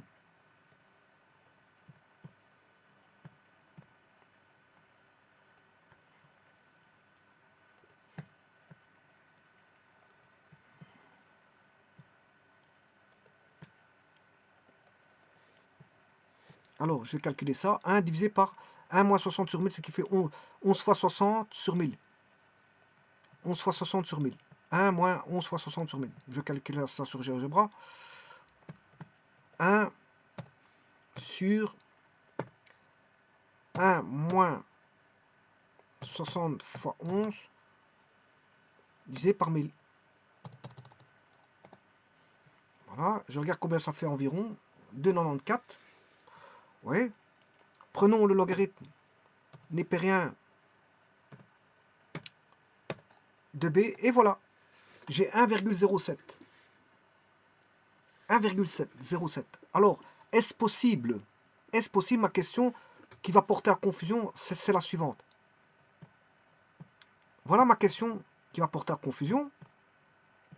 Comment ça se fait que je suis à 1 au-dessus de 1, puisque 1,07 c'est au-dessus de 1, je vous le dis tout de suite. 1,07, on est au-delà de une fois taux. On est au-delà de une fois taux. Ça veut dire qu'on devrait être à au-dessus de 63%. Or, 60 volts, qu'est-ce que c'est? C'est en dessous ou au-dessus de 63%? Là est toute la question posée. Et c'est là que la confusion peut se porter. Eh bien, je peux répondre à ça. Je peux répondre. Vous allez me dire, ouais, mais 100 volts de départ, 100 volts de départ, 60 volts, ben ça fait 60%. 60 volts, ça fait 60%. Alors ici, je suis au-dessus, je devrais avoir 60%, et je suis au-dessus de 63%. Parce que je suis à un taux, c'est 63%, je vous l'ai dit. 1,07, je suis au-delà d'un taux, donc je suis supérieur à 63%. Or, je suis 60 volts. 60 volts, ça constituerait, bon, entre parenthèses, 60%. Comment se fait-il que je suis au-dessus 60 volts, ça constituerait 60%, et je suis au-dessus de 63%. Et là, toute la question, je reviens en arrière par rapport à tout ce que j'ai dit auparavant, c'est que regardez, j'ai porté une confusion exprès. Le circuit de départ est à 100 volts. Voilà, il est à 100 volts. Mais c'est le générateur de Thévenin que vous devez tenir en compte. Vous devez tenir compte pas de ces 100 volts, voilà, mais du générateur de Thévenin. Là, et le générateur de Thévenin, sa tension, la tension de Thévenin, je l'ai calculée. Elle valait, je sais pas, il n'est pas là. Il n'est pas là. Il n'est pas là. Il n'est pas là. Voilà, il est ici. Vous voyez, vous mettez 100 volts. Voilà, E Thévenin, il est là. C'est 100 volts fois R2 sur R1 plus R2. Or, je vous ai calculé ça. R1 fois R1, R2, c'est 10 kΩ. 10 kg sur R1 plus R2, c'est 11 kg. Donc, j'aurai 100 fois 10 onzièmes, ce qui fait 1000 onzièmes. 1000 onzièmes, le générateur de Thévenin, c'est 1000 onzièmes. D'ailleurs, une partie était calculée dans la formule. Voilà, le générateur de Thévenin, il est là. Là, j'avais mis 60 parce qu'on veut obtenir 60 volts. Mais c'est 60 volts par rapport à E Thévenin. Et Eutevna, ben, il est calculé ici, voilà, il est là, c'est 10 fois 1 sur 11. Enfin, c'est 100 fois 1 sur 11, ce qui fait 111e. 111e. Non, c'est 100, 1 kg. C'est 1000, ouais, les kilos vont tomber. R2, R2, ah non, R2 c'est 10 kg. Hein. R2 c'est 2 kg, c'est pas 1 kg. R2 c'est 10 kg. C'est pas 1 kg. Là, j'ai fait une petite erreur. 10 kg, voilà. Ce qui fait 1000 sur 11, c'est pas... De toute façon, sur GeoGebra, j'ai mis 1000 sur 11, je crois. Hein. Sur GeoGebra, j'ai mis 1000 sur 11. Parce que sinon, voilà, 11 sur 1000, donc c'est 1000 sur 11. Donc j'avais mis, c'est pas un problème, je me suis pas trompé. Ouais, vous voyez bien, sur GeoGebra, le B, il vaut 1 divisé par 1 moins 60 qui est attention à obtenir par rapport voilà, au générateur de Thévenin divisé par le... Voilà, c'est une fraction de... La fraction à obtenir, c'est par rapport à la fraction... C'est 60 sur le E-Thévenin. Or, E-Thévenin, c'est 1011e. 1011e. Ben, si je divise par 1011e, c'est faire fois 11 millième. C'est multiplié par l'inverse. Mais, ce qui veut dire que ce que je vous disais tout à l'heure, je vous ai pris peut-être à défaut ici, c'est pas 100 volts. Le générateur ne fait pas 100 volts. Donc celui qui aurait pu voir ça dès le départ, il aurait pu se rendre compte que le générateur ne fait pas ça. C'est complètement bidon ça. Voilà, le générateur n'est pas 100 volts. N'est pas 100 volts, puisque c'est le générateur de Thévenin. Donc ce qui veut dire que je vais dupliquer ceci, voilà, et mettre le générateur de Thévenin qui a 1000 sur 11.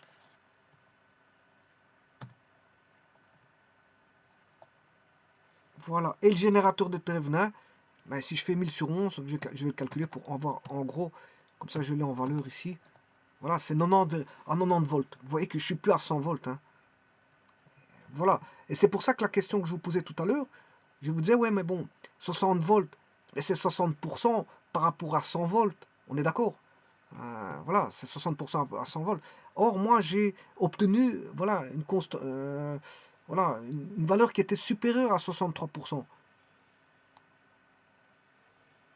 Alors que 60 par rapport à 100 volts, si vous preniez 60 par rapport à 100 volts, c'est 60%. Or, moi, j'ai obtenu une valeur qui était au-dessus de 63%. Mais c'est normal, parce que c'est 63% par rapport aux 90 volts, là, et pas aux 100 volts. Donc, c'est pour ça que je vous ai pris à défaut. Il ne fallait pas regarder par rapport aux 100 volts, mais par rapport au générateur de Thévenin.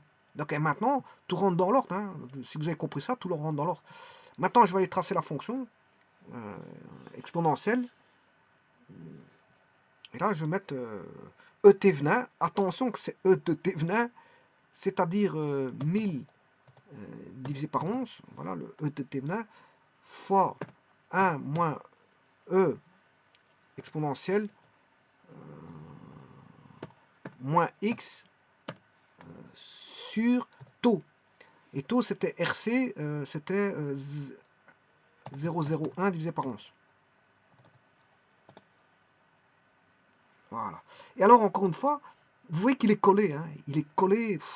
C'est parce que la constante de temps, c'est la constante de temps est très petite. Hein, voilà. L'astuce, elle est là. Voilà. Mais en simulation, vous pouvez faire des simulations et vous dessinez par exemple des exponentielles bon, avec des différentes constantes de temps. Je vais prendre ici, voilà, je prends allez, 50. Je vais mettre à moitié ici. 50 fois 1 moins exponentielle de moins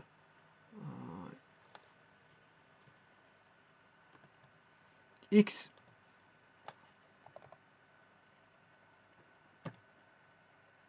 sur 20. Voilà. Vous voyez que là, bon, je vais remplacer le 20 par... moi, vous faites de la simulation. Hein. Je mets une constante... Le 20, c'est la constante de temps. Voilà, une constante de temps de 40. Voilà.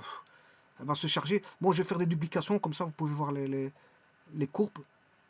Je vais mettre 40, je vais mettre 60. Et je vais mettre directement 100 par rapport à la 40. voilà. Vous voyez, plus la constante de temps elle est grande, plus, je veux dire, elle va vite... voilà. C'est un petit peu ça, mais là, comme la constante de temps est tellement petite pour le générateur de Thévenin, ben, il est collé, il est collé. Il faut aller le percevoir. Voilà, il faut que je change la valeur des résistances et du condensateur pour voir faire apparaître quelque chose voilà, qui va s'accrocher, qui va moins s'accrocher, parce que là, vous avez quelque chose qui s'accroche au signal de départ de la force électromotrice. Bon, mais alors, pour aller voir ça, je vais tenter de faire un zoom à 400 fois. Bon, je vais faire un zoom à 400. Voilà, encore un zoom à 400. Bon, en éliminant bien sûr la force électromotrice de... Voilà, la force électromotrice, donc qui est... Voilà, c'est celle-là. Voilà, et je vais laisser que la loi exponentielle. Voilà, et vous montrer que c'est tellement petit. Je vais faire encore 400. Encore un zoom à 400.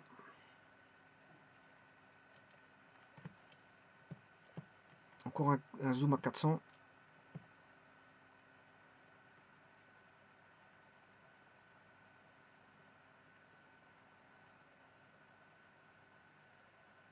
Alors, attendez, ici, je mets l'axe des X, axe des Y.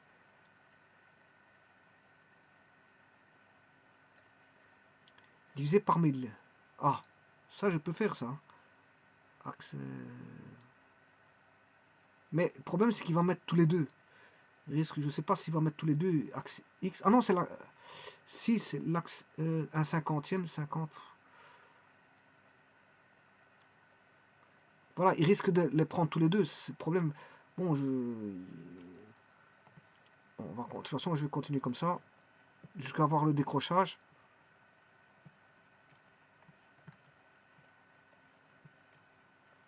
Voilà, on commence à percevoir le décrochage. Encore une fois, normalement, on va le voir. Voilà. Et maintenant, je vais monter à 60 volts. 315.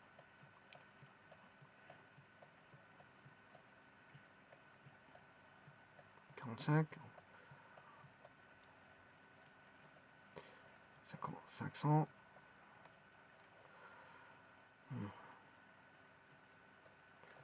59, 60. Les 60 volts sont... J'y arrive. 80. 80. 88, 89.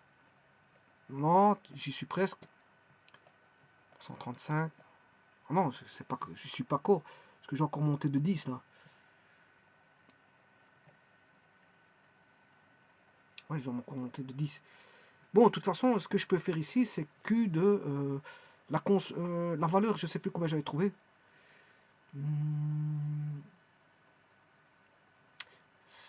H, je dois faire H de la valeur trouvée. Je ne sais plus combien j'avais trouvé. Je crois que je ne l'ai pas calculé. Non, elle n'a pas été calculée. Non, elle n'a pas été calculée. Donc, c'est la constante de temps. Voilà, c'est A fois C. C'est A fois C. A fois C. Donc, je vais faire A fois C. A fois C. Voilà, ça c'est le temps que je vais remplacer cette fois-ci pour... je vais remplacer le temps, donc c'est dans la fonction exponentielle. Je ne sais pas ce qu'elle est.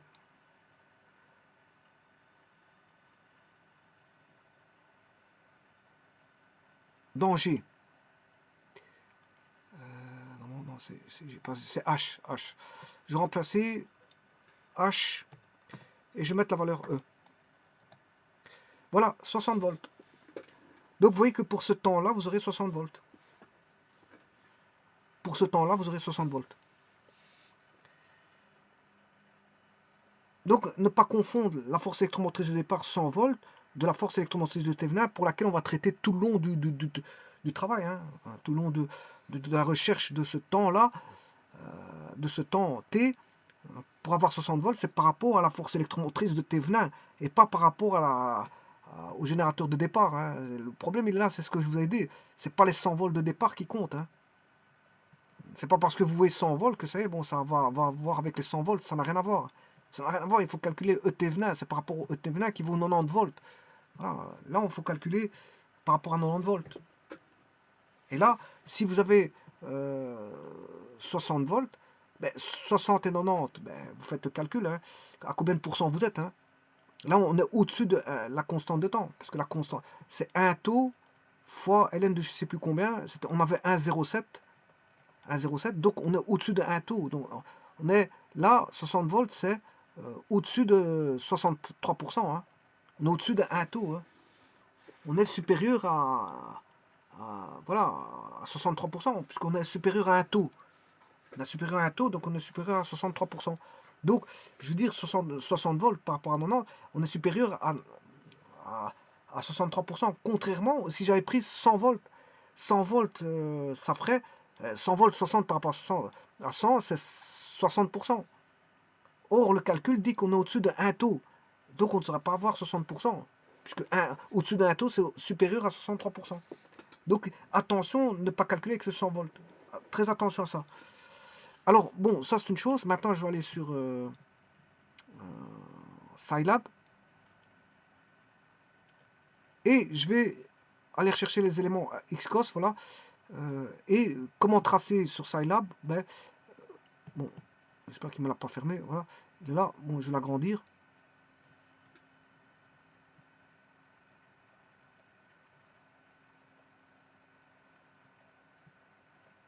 Bon, je vais reculer à droite.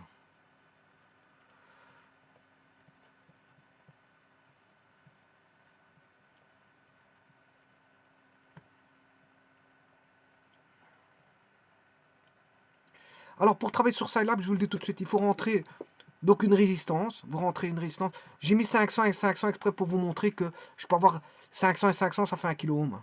Voilà, regardez, vous rentrez dedans. Bloc paramètre, j'ai mis 500. J'ai fait exprès de rentrer, voilà, bloc paramètre de 500.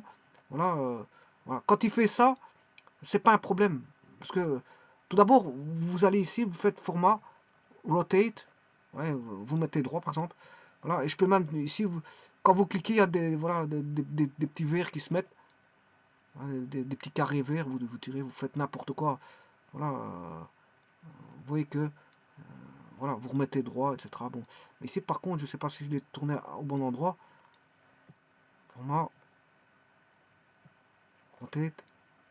Voilà, vous faites, vous le tournez comme à votre guise. Là, j'ai 500 ohms, 500 ohms. Voilà, il est 500 est en série avec 500, ça fait 1 kg. Donc il est en série. Alors ici, je vous ai mis le générateur câblé en plus sur la masse. Voilà, bon, j'ai changé une fois. J'ai mis le plus sur la masse. J'ai mis un 1000 nanofarads. Alors comment, ben, je rentre dedans. Je tape 0,00001. Donc ce qui fait 1000 nanofarads, c'est 10 moins nano, c'est 10 moins 9. Ouais. Nano, c'est 10 moins 9 fois 1000, c'est 10 moins 6. Donc c'est un micro. J'ai rentré un micro. Vous voyez bien qu'ici, il y a voilà, 5 zéros après la virgule et j'ai mis un 1. Voilà. Ensuite, là, j'ai mis 10 kilos. Comment, ben, j'ai mis, voilà, 1000, ça fait 10 000, ça fait, pour lui, ça fait 10 kilos, il retraduit. Vous mettez taper 10 000, il va mettre 10 kilos. Ici, j'ai mis 100 volts, hein. Je vous le dis tout de suite, j'ai mis 100 volts pour le générateur de tension. J'ai câblé à la masse ici. Bon, après, je câble ici à la masse, voilà, pour essayer d'avoir un circuit, le 10 kg est en parallèle sur le 1 microfarad. Le 500 et le 500 sont tous les deux en série, pour avoir 1 kg. Voilà. Ensuite, je câble un voltmètre qui est bien sûr câblé à la masse. Et en mettant un oscilloscope, bien sûr, avec voilà, un oscilloscope qui va tracer tous les. En mettant un clock, je mets un clock sur l'oscilloscope, voilà, qui va voilà, mesurer tous les X temps. Mais de toute façon, on verra rien, je vous le dis tout de suite, parce que la courbe, elle est vraiment liée sur l'axe des Y. C'est encore une fois, c'est un problème. Hein. Si vous voulez changer tout ça, il faut changer de constante de temps. Hein. Voilà. Bon, en espérant que ça ne plante pas, parce que parfois ça plante et puis je ne sais plus rien faire. il faut ressortir de là. Et de toute façon, il vous ressort automatiquement de là. Voilà, donc ici, je fais OK en espérant qu'il ne va pas bloquer. Parce qu'ici, il bloque. Voilà, parfois ça bloque. Hein. Normalement, il m'aurait mis. Il traite.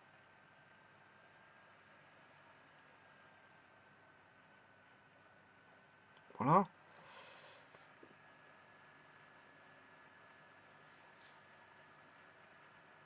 Voilà, en fait, c'est à cause de. C'est bien ce que j'ai, c'est ce que j'ai sur GeoGebra, c'est le même. Hein. Voilà, il faut changer les valeurs des condensateurs. Bon, je vais mettre une. Le condensateur, il fait beaucoup. Hein. Voilà, je vais mettre un gros condensateur pour avoir une grosse constante de temps. Je vais tricher, voilà. Ici, je vais mettre en espérant qu'il ne va pas se planter, bien sûr, comme à l'accoutumée. Bon, là, je vais mettre. Alors, on va rester raisonnable. Je vais mettre un millième. Voilà, et je relance la simulation.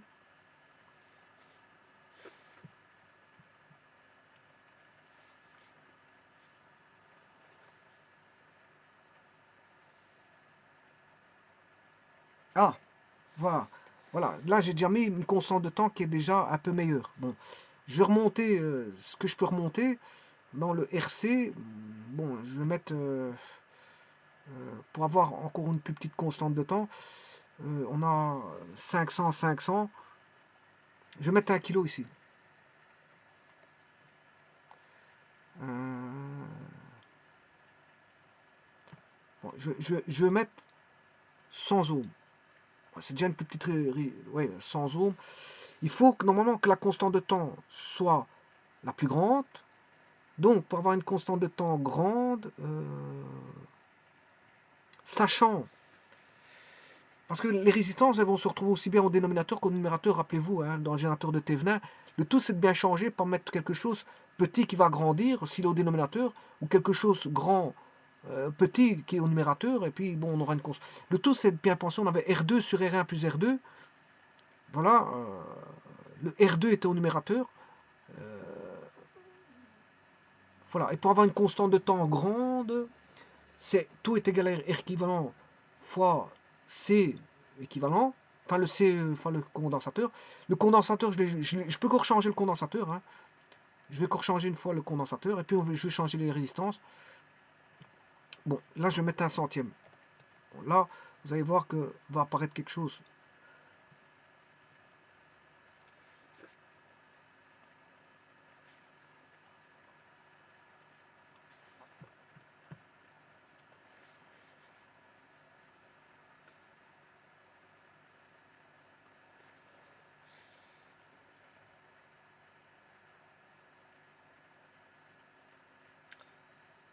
Voilà, bon maintenant, vous voyez la courbe ici, je vais changer les résistances. Ça, j'ai chipoté sur un condensateur. Hein. C'est le condensateur qui fait en sorte que voilà, j'ai bougé uniquement sur le condensateur. Mais je peux bouger sur ces résistances parce que la constante de temps est fonction de la résistance et du condensateur.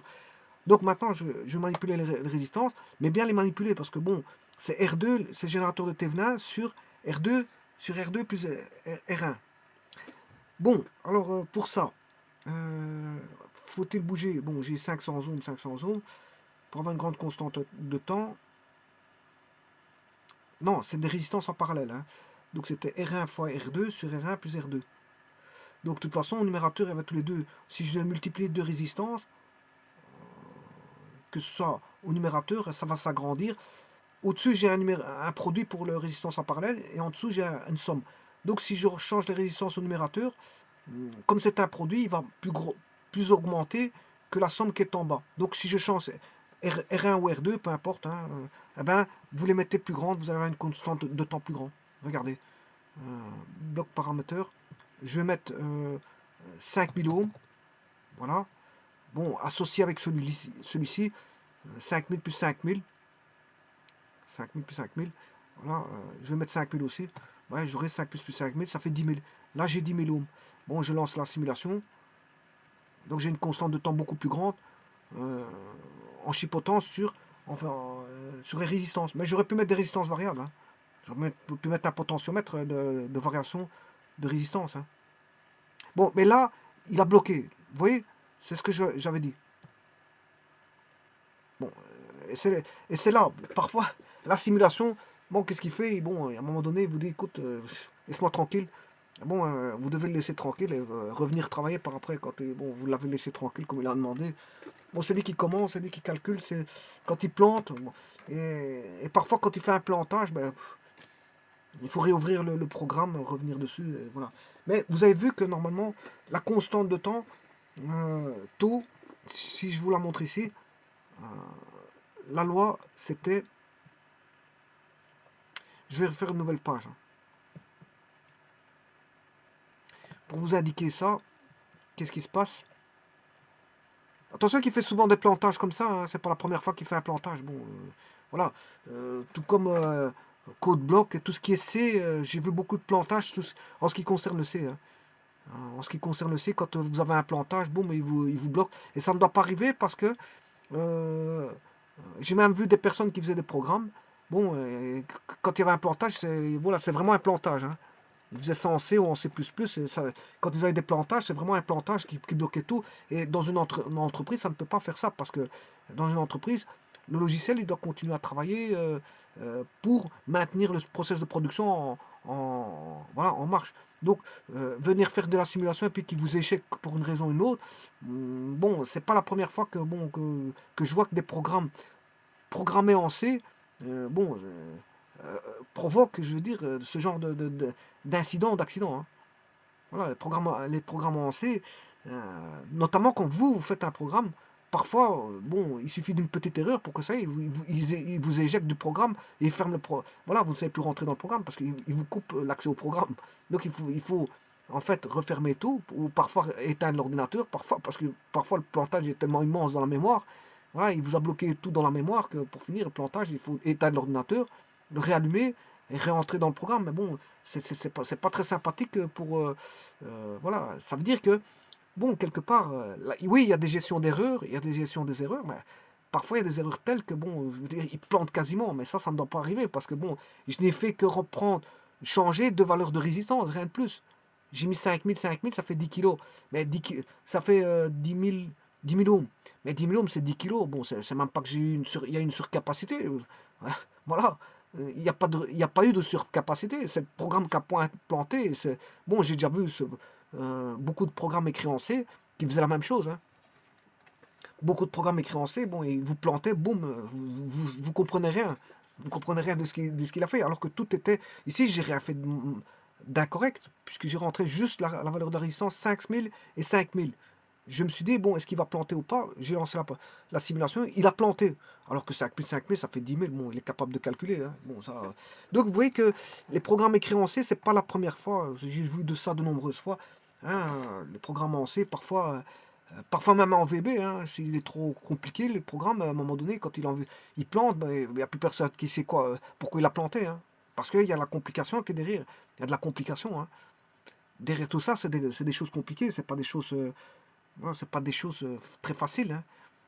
Donc, si c'est déjà fait de manière très difficile, ben, le programme, lui, il supporte quelque chose de difficile. Donc, à un moment donné, parfois lui-même, le programme, il plante parce que c'est voilà, il est pris dans un engrenage inextricable, voilà, que personne ne comprend parce que les programmes sont difficiles à comprendre dans ces trucs-là, hein. Voilà, tellement de paramètres, c'est tellement paramétré, on ne sait pas pourquoi il y a un plantage, on ne sait pas pourquoi. Voilà, il y a un problème, un bug avec la mémoire ou quelque chose comme ça. Je sais pas. Voilà, mais personne ne saura qu'est-ce qui se passe dans ces trucs-là quand ils bloquent. Vous vous dites, bon, la seule chose à faire, c'est de rééteindre et de rallumer. Mais dans un processus de production, ça ne doit pas arriver. Ça ne doit pas arriver. Bon, alors tout ça pour vous dire quoi? Que le taux, il vaut RC, et c'était la résistance de Thévenin fois le condensateur C3, vous rappelez-vous? Donc on avait un générateur de Thévenin à 90 volts, hein. E Thévenin, c'est environ 90 volts. Voilà, là, il raccordait la masse avec une résistance qui était R1 en parallèle avec R2, résistance de Thévenin, qui était R1 fois R2 sur R1 plus R2. Voilà, et le tout fois C3.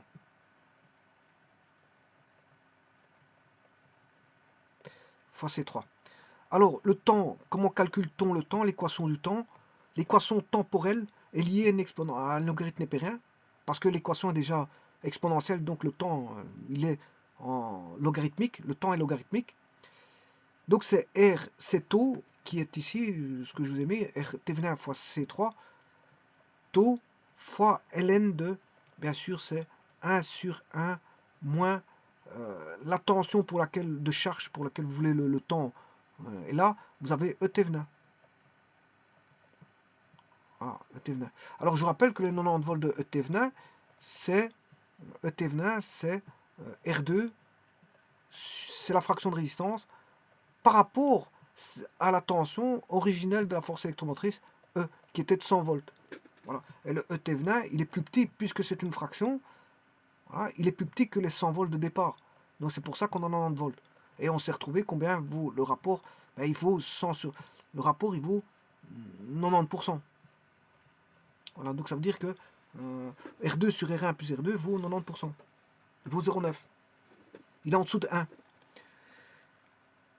Et c'est normal qu'il est en dessous de 1, parce que R2, vous avez R2 au numérateur, mais R2 au dénominateur, mais additionné à quelque chose. Donc c'est normal que vous allez avoir quelque chose de plus grand. Comme c'est des nombres tout positifs, c'est des résistances à valeur positive, tous ici. Donc R2, vous faites R1 plus R2, ben, il est plus grand au dénominateur. Donc vous prenez quelque chose R2, divisé par quelque chose de plus grand. Vous avez un nombre plus petit que 1. Et le nombre plus petit que 1, mais ici c'est 0,9. Mais il n'est pas très très petit par rapport à 1, parce qu'il est à 0,9. De 0,9 à 0,1, c'est pas très loin. Ça veut dire que la résistance, R2, bon, le rapport il est quand même grand.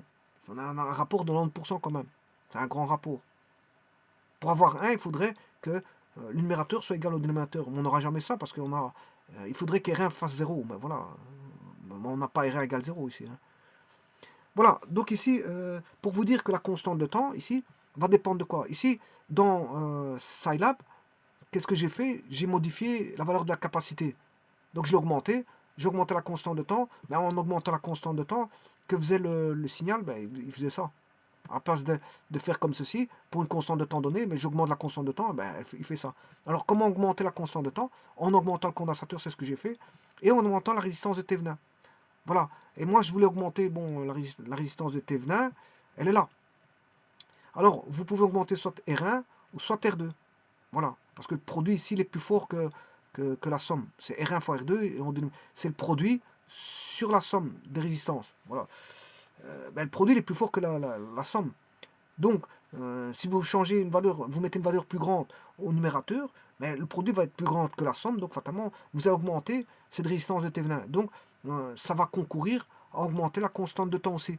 Donc, voilà, si vous changez R1 ou R2 du circuit de départ, voilà, si vous avez augmenté R1, ou vous augmentez R2, un des deux, hein, ou si vous augmentez la condensateur, ben, la valeur du condensateur, tout concourt à augmenter la constante de temps.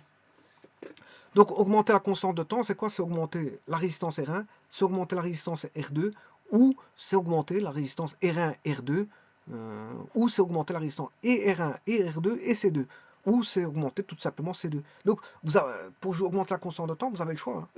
Vous avez le choix, vous avez une batterie d'éléments là qui permettent d'augmenter la constante de temps. Hein. Vous pouvez modifier la constante de temps comme vous voulez. Hein. Soit avec R1, bon, vous allez augmenter la constante de temps, soit avec R2 tout seul, vous augmentez la constante de temps, ou R1 et R2, vous allez augmenter la constante de temps, ou C2 tout seul, vous augmentez la constante de temps, ou R1, R2, C2, vous allez augmenter la constante de temps. Voilà, et ça, tout ça concourt à une augmentation de la constante de temps, et donc le signal d'entrée va avoir une allure voilà, d'exponentielle qui va augmenter en fonction d'une exponentielle et voilà, à constante de temps.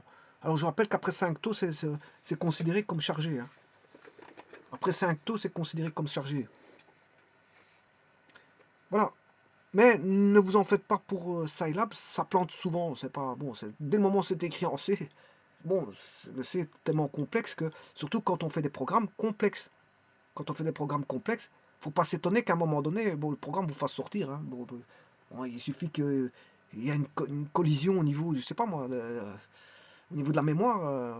Voilà, il veut je sais pas, il veut rentrer deux données au même endroit où il n'a pas été trop rapide. Je sais pas. Moi, j'en sais pas plus.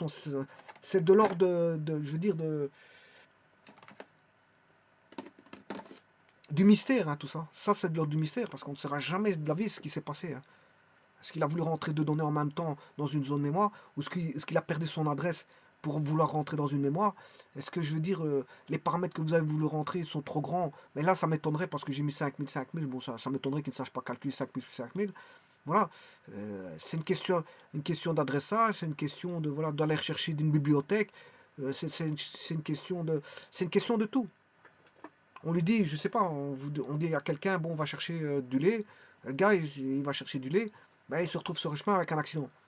Bon, le lait, il n'arrivera jamais. Voilà, ben ici, c'est un peu la même chose. Vous dites le programme dit à la mémoire, va mettre ça en mémoire. Bon, il va accéder à la mémoire, mais bon, en allant à la mémoire, bon, il y a une collision avec quelque chose. C'est-à-dire qu'il y a quelque chose d'autre qui veut rentrer en mémoire. Mais ça, on ne le saura jamais. Quelque chose d'autre qui veut rentrer en mémoire à la place voilà, de l'élément. Alors, et donc il n'a plus accès, donc fatalement il perd son truc, il fait un plantage. Bon, maintenant, ça, on ne saura jamais ce qui s'est passé. Pourquoi? Parce que tout va dans l'ordre du très rapide, hein. Dans le très rapide, bon, on ne sait pas disséquer ce qui s'est passé. D'autant plus que l'événement est passé, hein.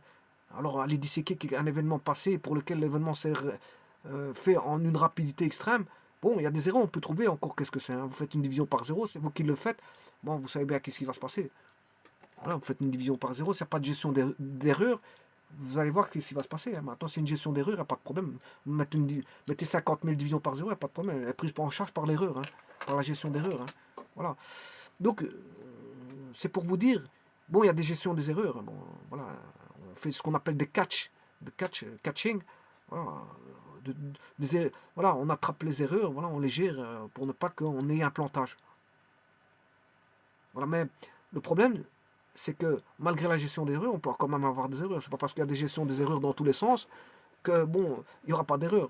Vous pouvez faire ce que vous voulez. Bon, euh, bon, vous avez beau sécuriser toutes les routes voilà, de n'importe quel pays, c'est pas parce que vous avez tout sécurisé qu'il n'y aura jamais d'accident, hein. Voilà.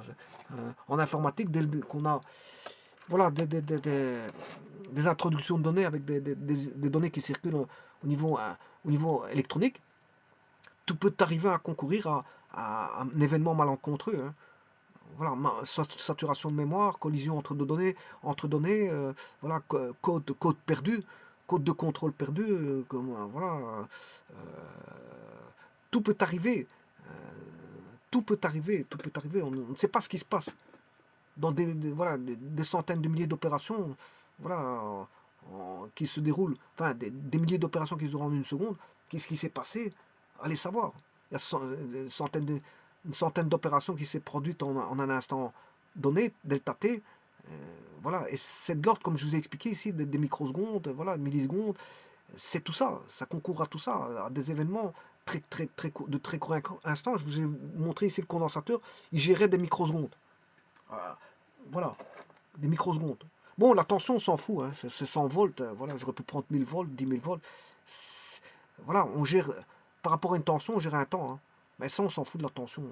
La tension, on s'en fout. Voilà. Mais c'est surtout gérer un temps, quelle que soit la tension qu'on va prendre, on gère un temps.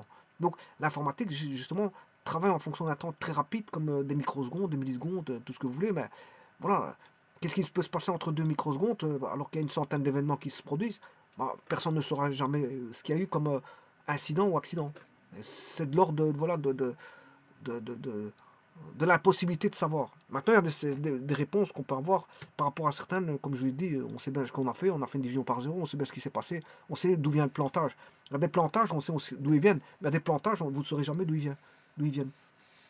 Voilà. Vous avez beau chercher, vous cherchez pendant 20 jours, ça ne sert à rien de se mettre à supputer ou supposer bon, toutes sortes euh, voilà, d'aléas, les aléas peuvent être multiples. Voilà, je vous remercie.